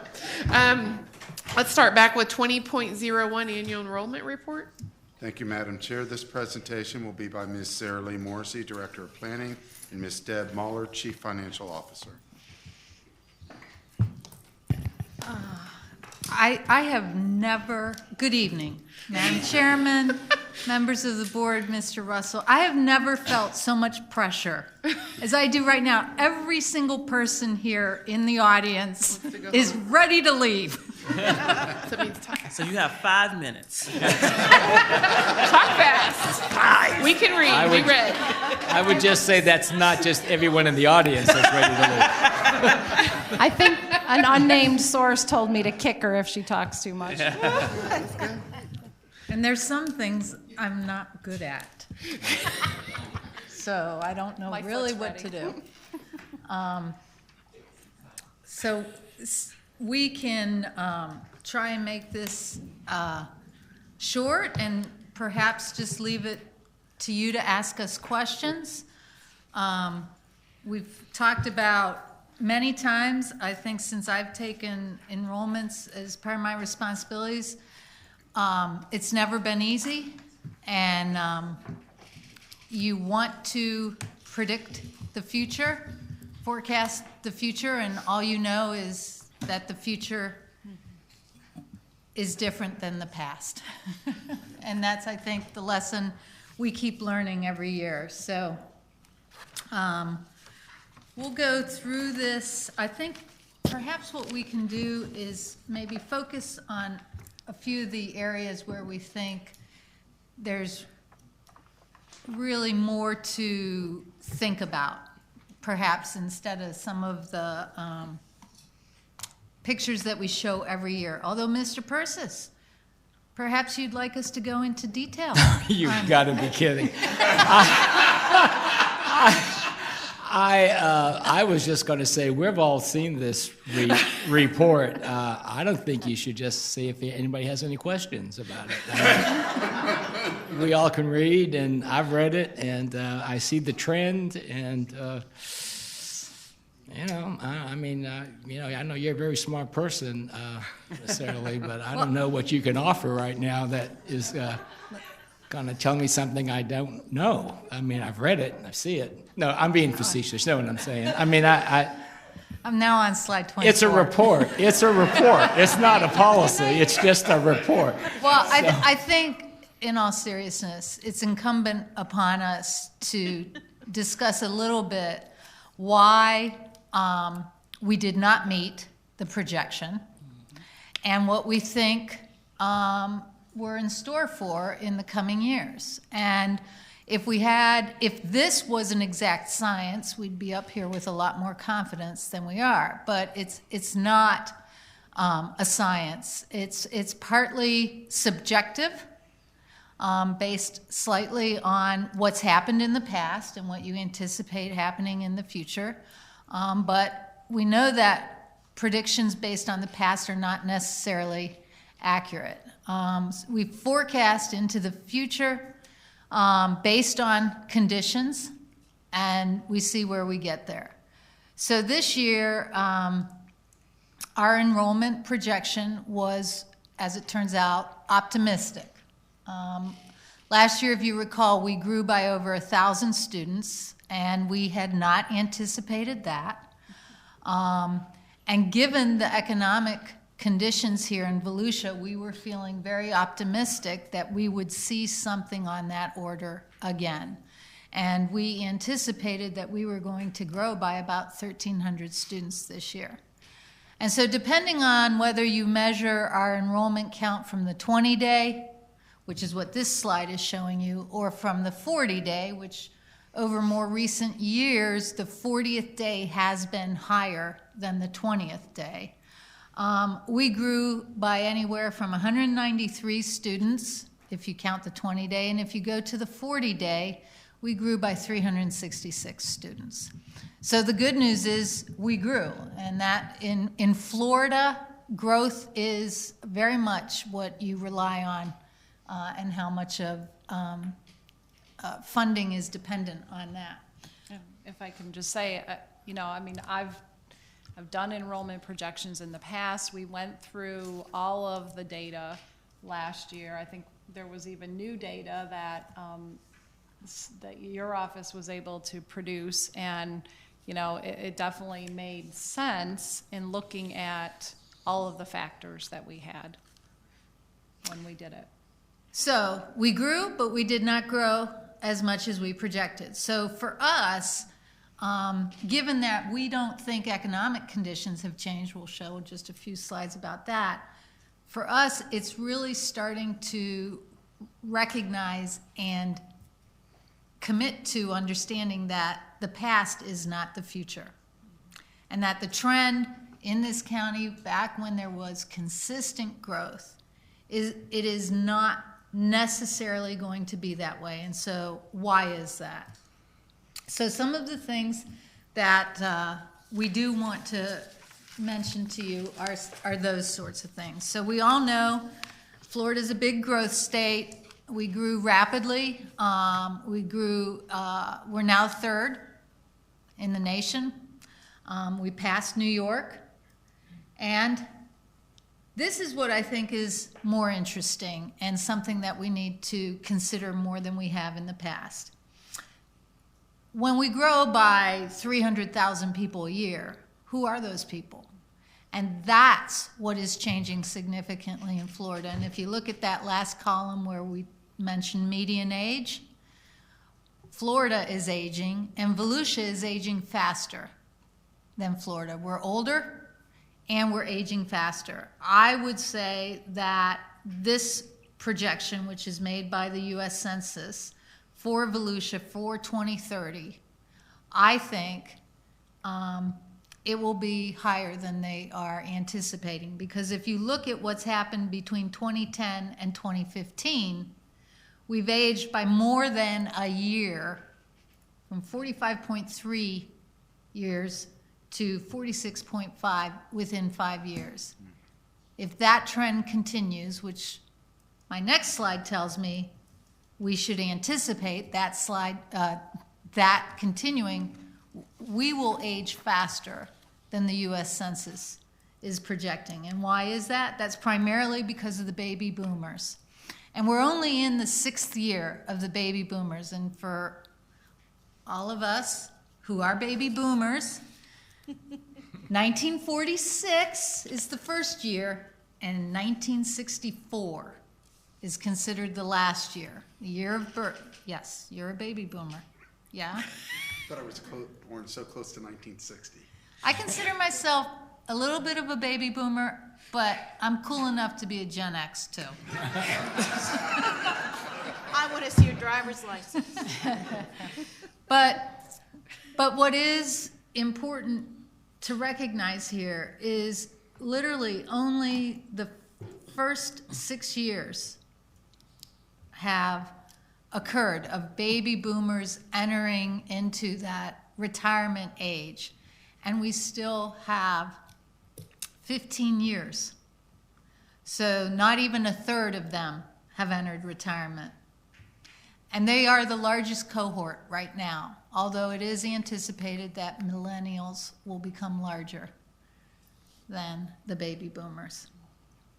So I think that, in and of itself, is a big reason why we're in Volusia going to continue to age, and that we might very well age faster than is currently anticipated. Hey, this is your slide. I think we skip this and go. One thing, you know, economically, the state has grown as well as, you know, in the compared to the United States. And in fourth quarter 16, we grew by 2.1% and ranked 10th nationwide. Oh. So there's no question, you know, that we're continuing to grow, and you can see that more locally on the next slides. And these are all the things that we all know about, and it's happening all over the county. And these are all good things for us as a school district and good things for our residents.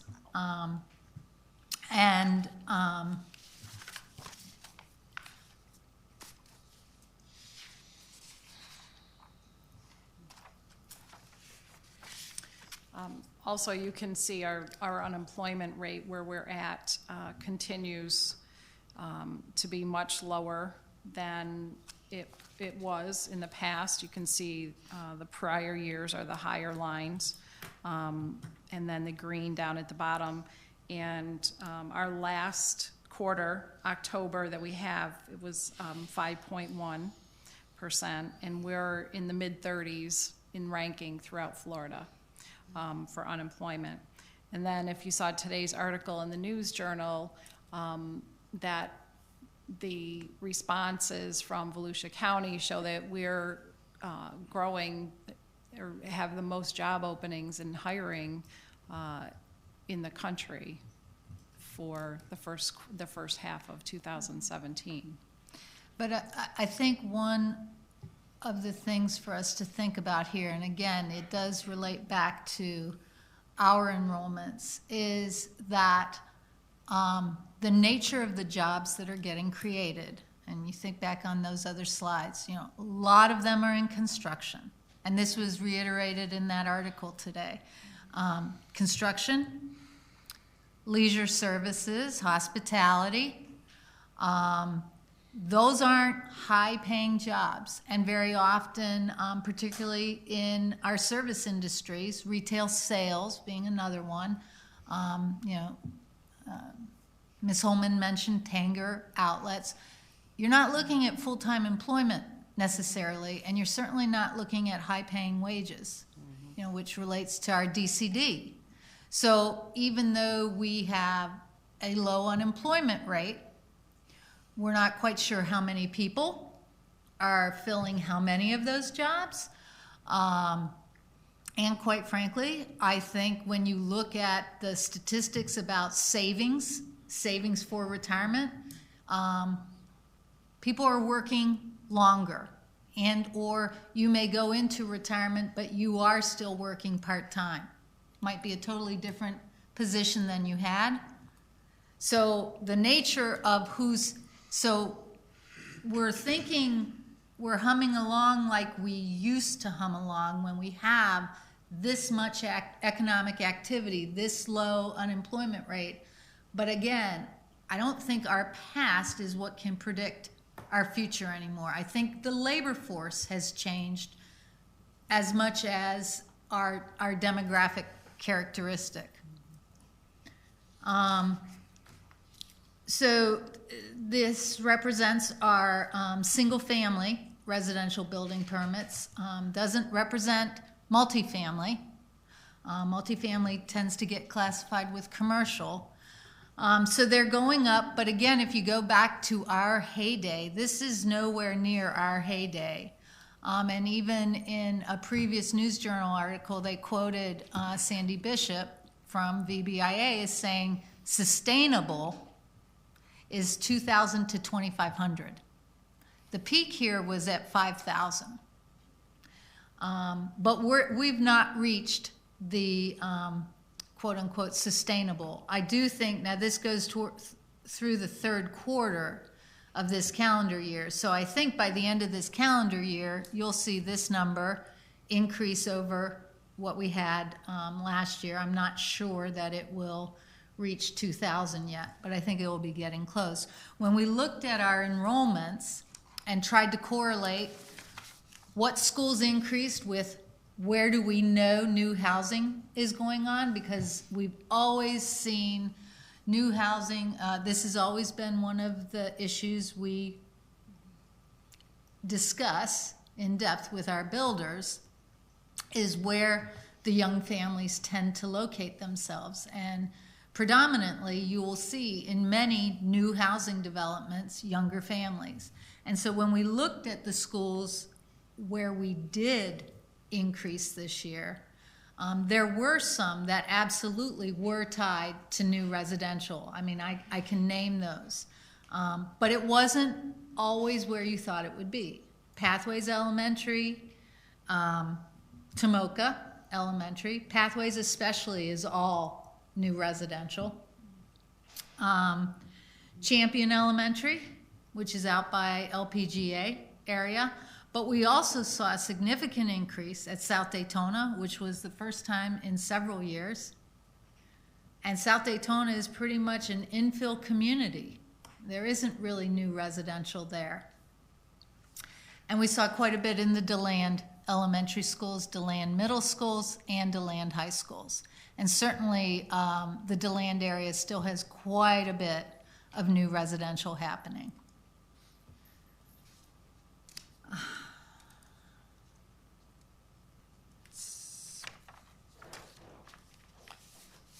So we wanted to show you some of the trends and some of the issues that we think are affecting the trends. So this slide, in case you weren't clear, the right hand, the right axis are your numbers for your high school and your middle school enrollments. If you're looking at your elementary school, which is your blue bar, that enrollment number is on the left. And you can see in the beginning years of what this graph displays in the mid-1990s, the purple line, which is our high school, you can see year after year after year of increase. That's because if you look at what happened to Volusia in the 80s and into the 90s, those were our boom years, big time years. You can remember multi-track calendar in the Deltona area for all the elementary schools. Well, the elementary children grow up and begin to enter into our secondary schools, and that's what you see happening in the mid-90s at the high school level. The dip, does this work on that or no? It doesn't work? Yes, it does. Okay. So the dip that's occurring here, this is our recession for our elementary, and we remember that our elementary school was hit hard during the recession. One of the things that Deb and I both made a comment on, and we're going to speak to it a little bit later, this is middle school, and these are the two projected years that are shown. And we've noticed something this year that makes us question this projection. And we'll get to that in just a minute. So in the days when it was really easy to do this, we would take a look at kindergarten, and that's the grade level that we needed to project. And we did that from birth rates. And really, ever since 2007 and 8, when our birth rates dropped, or in 2007-8, when our overall enrollment dropped and our kindergarten enrollment dropped, that is not what birth rates were doing that corresponded to that year. Birth rates were going up that year. So that was when we began to be off in our projections. And ever since then, there's been a variety of issues that compounds the difficulty in trying to give accuracy to the projections. You see in our last 2 years, or we've got the last 3 years shown here of our projected year, and you can see how those projection years do correspond to the birth rate going back up. And it does seem like the last few years that there is actually somewhat of a relationship between our kindergarten enrollment and both the health department or DOE's birth rates. Health department is just those births that happen here in Volusia. DOE takes into consideration births that may have happened elsewhere. like in Flagler or Seminole, but happen to reside here.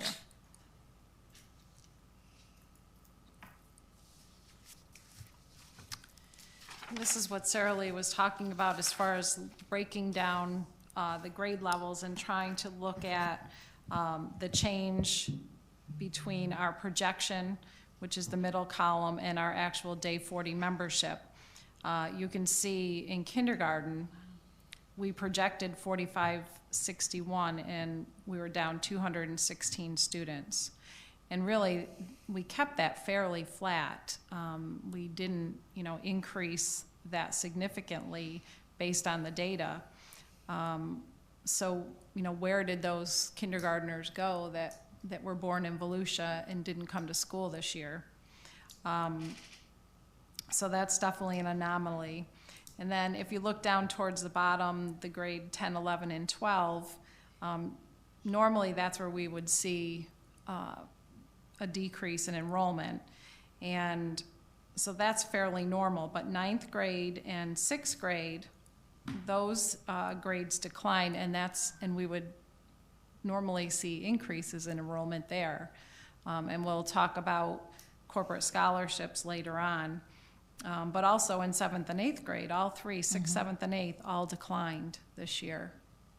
And that is unusual for us, that all three grade levels decline. And so, when I pointed out on that previous slide that we have this projection based on a roll-up of grades, that middle school is going to start increasing. And then we look at something like this, we question whether that's going to happen. So the other thing that we looked at was student withdrawals. And when students return, we have what we call the DNEs, or they did not enter. So they were here last year, and we anticipated that they would return this year. And so this shows 2016 and then 2017. And in 2015-16, we had 2,150 students that did not enter as expected. And in 16-17, we had 3,697 students that didn't enter. Of those, 479 students went to out-of-state public schools, 630 went to other public schools, and 80 went to non-public in and out of Volusia. And then 122 went to other adult programs, like Daytona State College. We still have 99 students as of when we pulled this report that we don't have any information on to what happened to them as well. But you can see the change from the prior year. Wow. So while we grew, we still had a large number of students that left the county from last year. And so then that takes us really into the last part of the presentation, which is going back to the fact that there's so much more choice today for families and for students, and that people, we think, based on what we're seeing either in the data or even anecdotally, like I spend all summer talking with parents through the variance process. When people are dissatisfied for whatever reason, they seek something else. Whether or not that meets their objectives or not is a different story. So we have our charter school enrollment, which of course, right this year, we had one of the Richard Milburn middle schools closed, so you see a slight decline there. But our increase last year was based on Ivy Hahn expanding. And quite frankly, between Ivy Hahn and Reading Edge, that's real, we've seen increases in the Deltona elementary schools both this year and last year. We don't attribute that to new residential, but people coming back to the community. But now we have Ivy Hahn and Reading Edge, which very much influences the decisions that people are making in Southwest Volusia.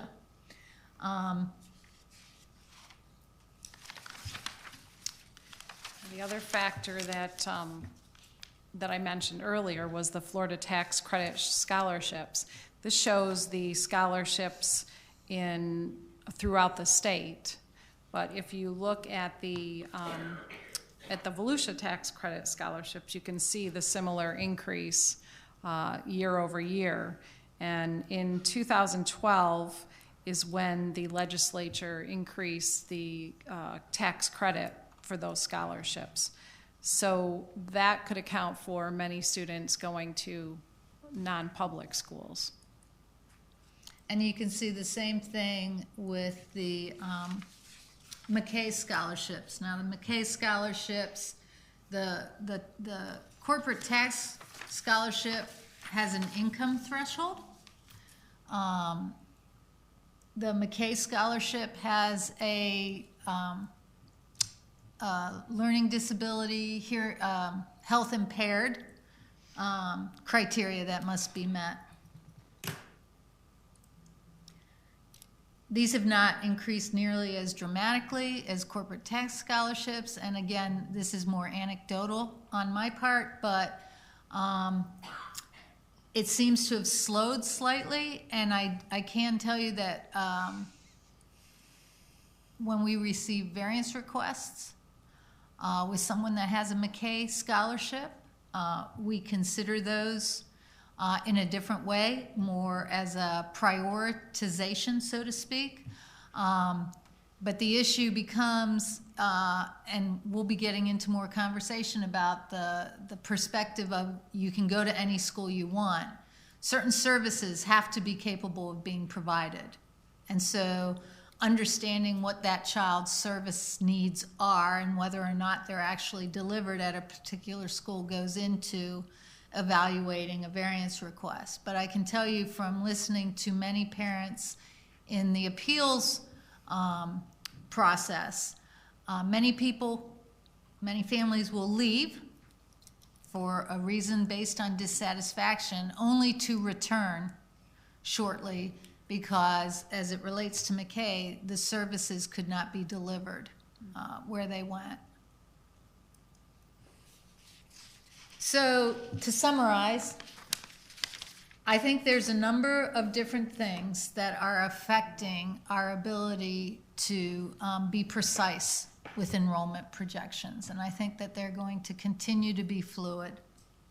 One is the aging of the overall population, whether we look at the national, state, or local, but in particular, I think Volusia is becoming an older county.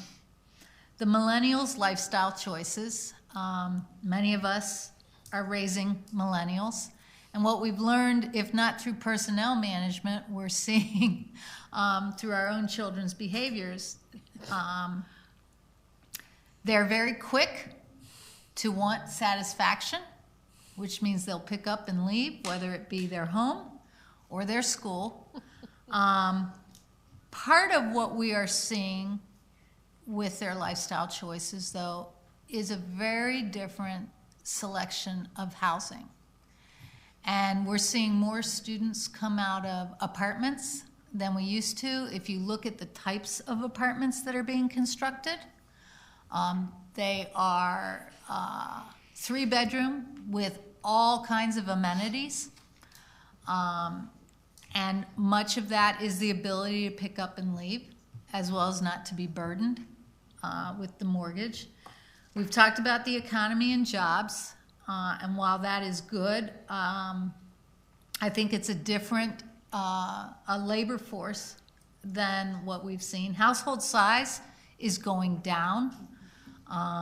That's not just in Volusia, but that's anywhere where we're seeing an aging population.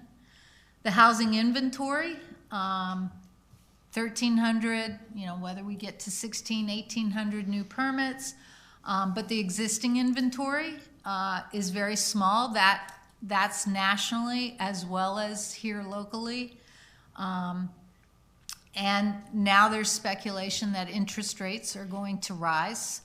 So the ability to come into an entry-level home as a young family, I think speaks to, again, making a different choice on where and how you live. The geography, I think when you see gas at $2 a gallon, you know, many of us remember $4 a gallon, but when gas is $2 a gallon, it makes a difference on where you live and where your work is. And then lastly, is school choice. There's so many options out there for people. I think it absolutely speaks to us becoming more and more competitive. And I think that was part of the original intention of school choice. But what we're seeing with school choice is the difficulty it creates for the purpose of creating a budget, making staffing decisions, and all the other things that we do based on our enrollment projections. That was pretty fast, you guys. Thank you. Any questions, comments? No, it's very well explained. And it's somewhat sobering to know what's coming ahead. So hopefully maybe as we begin rebuilding and replacing our schools, with the half-cent sales tax, it may bring people to our communities. And I think, we've talked about it during Capital, but that's a big part of our philosophy right now with our building program, is that the replacement schools and additions to other schools is where we focus our resources, not the old path of continuing to build new. That's as much to address the issues with our operating budget as it is to try and be smart about keeping our existing areas viable and not overbuilding.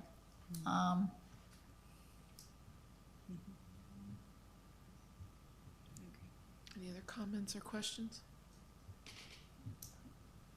Thank you so much. Thank you. Thank you. Thank you.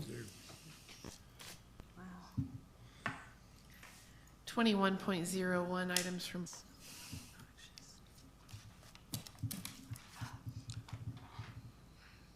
I'll start.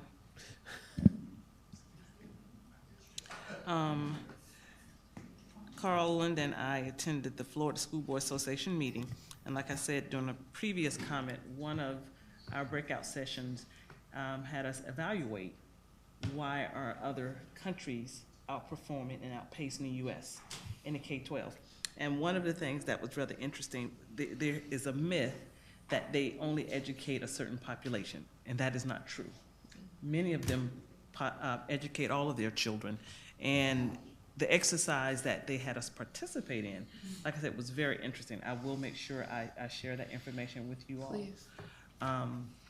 The speakers at the event were very insightful. I didn't attend one of the early morning sessions, but I heard that presenter was entertaining as well.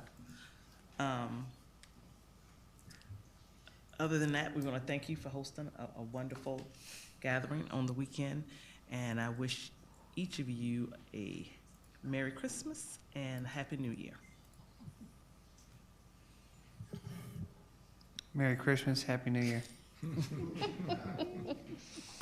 Mr. Persis. I want to thank board members for putting up with me in my first board meeting. I guess I say it my first one. It's a pleasure to be here with you. Look forward to a great 2017 as we provide policy direction to our superintendent, and just happy to be here as part of the Volusia County School District team. Looking forward to your leadership, Chairman Johnson, and I know it's going to be a good year. Thank you for, I guess, our sharing of gifts and presents, and Merry Christmas, Happy New Year. Good evening. I'll try to be very quick. The Florida School Board Association was the last week of, had their conference, their annual winter conference, the last week of November, first couple of days in December. And I was, I guess, I became a certified board member, which meant I've met 96 hours of professional development. It's quite an honor. It took me 2 years to do it. I continue to do my training to make sure that I can give the best service to my community and to our district. I very happily participated in the Volusia County's Thanksgiving Basket Brigade again this year. It was truly an awesome sight. And there are many, many more baskets. I did deliver 4 baskets. It's a wonderful, wonderful experience. I hope all. I was encouraged to see so many of our district personnel there. Cindy Fisher, you were there. I did see GCA there. And I was very proud of so many of our guidance counselors and our teachers who were there, and also a lot of students, plus Daytona State students were also part of it. The high school showcase was a superb display of what our students can do at this, in our academies. Our student ambassadors were absolutely well-trained, fantastic, informed, enthusiastic. There are many of us that are now traveling our schools in our district as a welcome wagon to help welcome our new teachers and bus drivers, and that's been very interesting, and I've enjoyed it very much.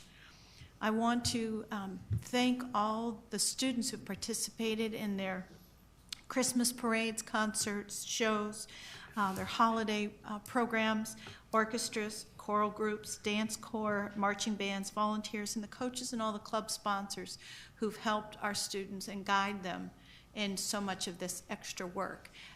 We many times know how many adults are volunteering their time, but think of all the hours our students spend volunteering in their communities. What would a community be without our parades? So thanks to all of them. Mrs. I drew a blank. What's her name? I'm tired, I guess.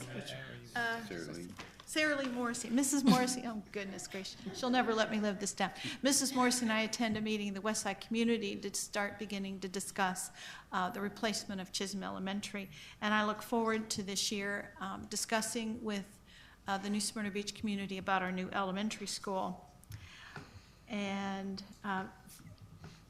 I also would like the district, I think Rita Ware had a good idea to address the communication of transportation issues in the county, talking about student discipline on buses, about routing, some of the problems that are existing. It would be nice if we could have all stakeholders who are involved in our transportation system, the routers, the leaders, maybe administrators who receive the buses when they come in, as well as the bus drivers, sit down and let's be proactive rather than reactive, because with student choice coming up so much, and if we have to go, I don't know what happens with recess, it's nice that we all talk and air this out so we can find problems, and hopefully before they become too much. So I encourage the district to do that.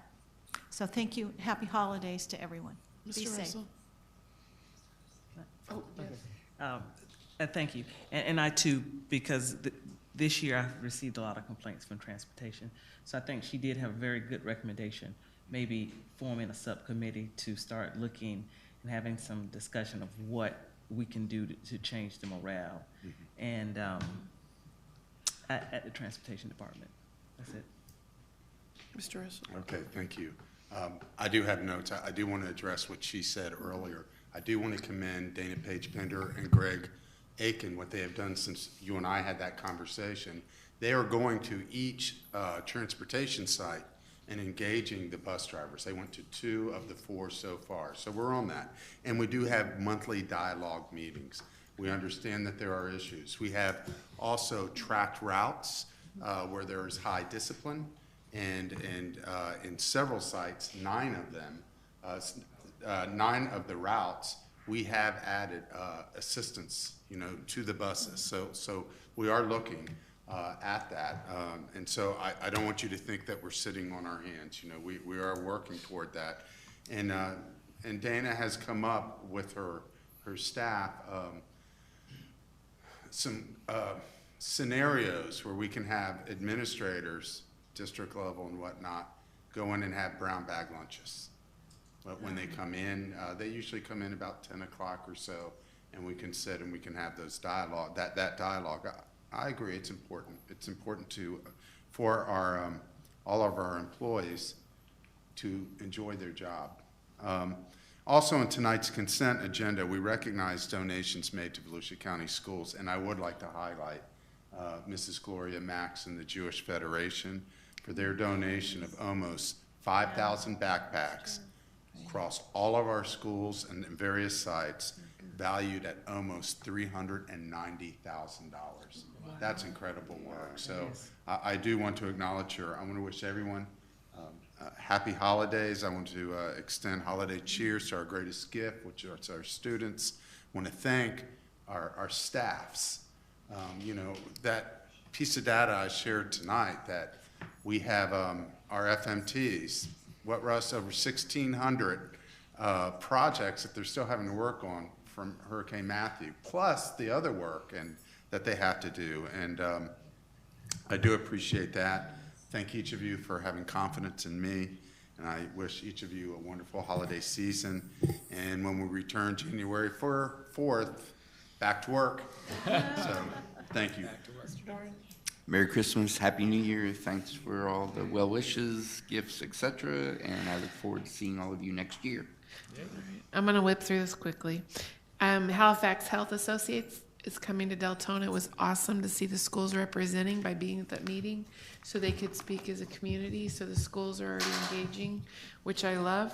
The high school showcase was tremendous. I had to park far away, so I got to walk, and I was excited because that meant there were so many there. Welcome Wagon, I've seen over 100 new employees in Deltona, and I still have another 6 schools to go. So excited to meet them. And today was hysterical. The teacher would not come from the back of the room. I mean, you got 2 district people with papers in their hands, and he's waiting. So finally, I had to tell him who I was, so he wasn't kind of like scared deer in the headlights. Oh my gosh, what are they doing? So that makes me tickled every time. Futures, we know that they love us and they take care of us and they do the things that tax dollars cannot to honor our teachers. And we're having a raffle, Caribbean entry, and I've got the tickets, so feel free to come get one from me with money. Have a Merry Christmas and a Happy New Year, and thank you for all you do for Volusia County.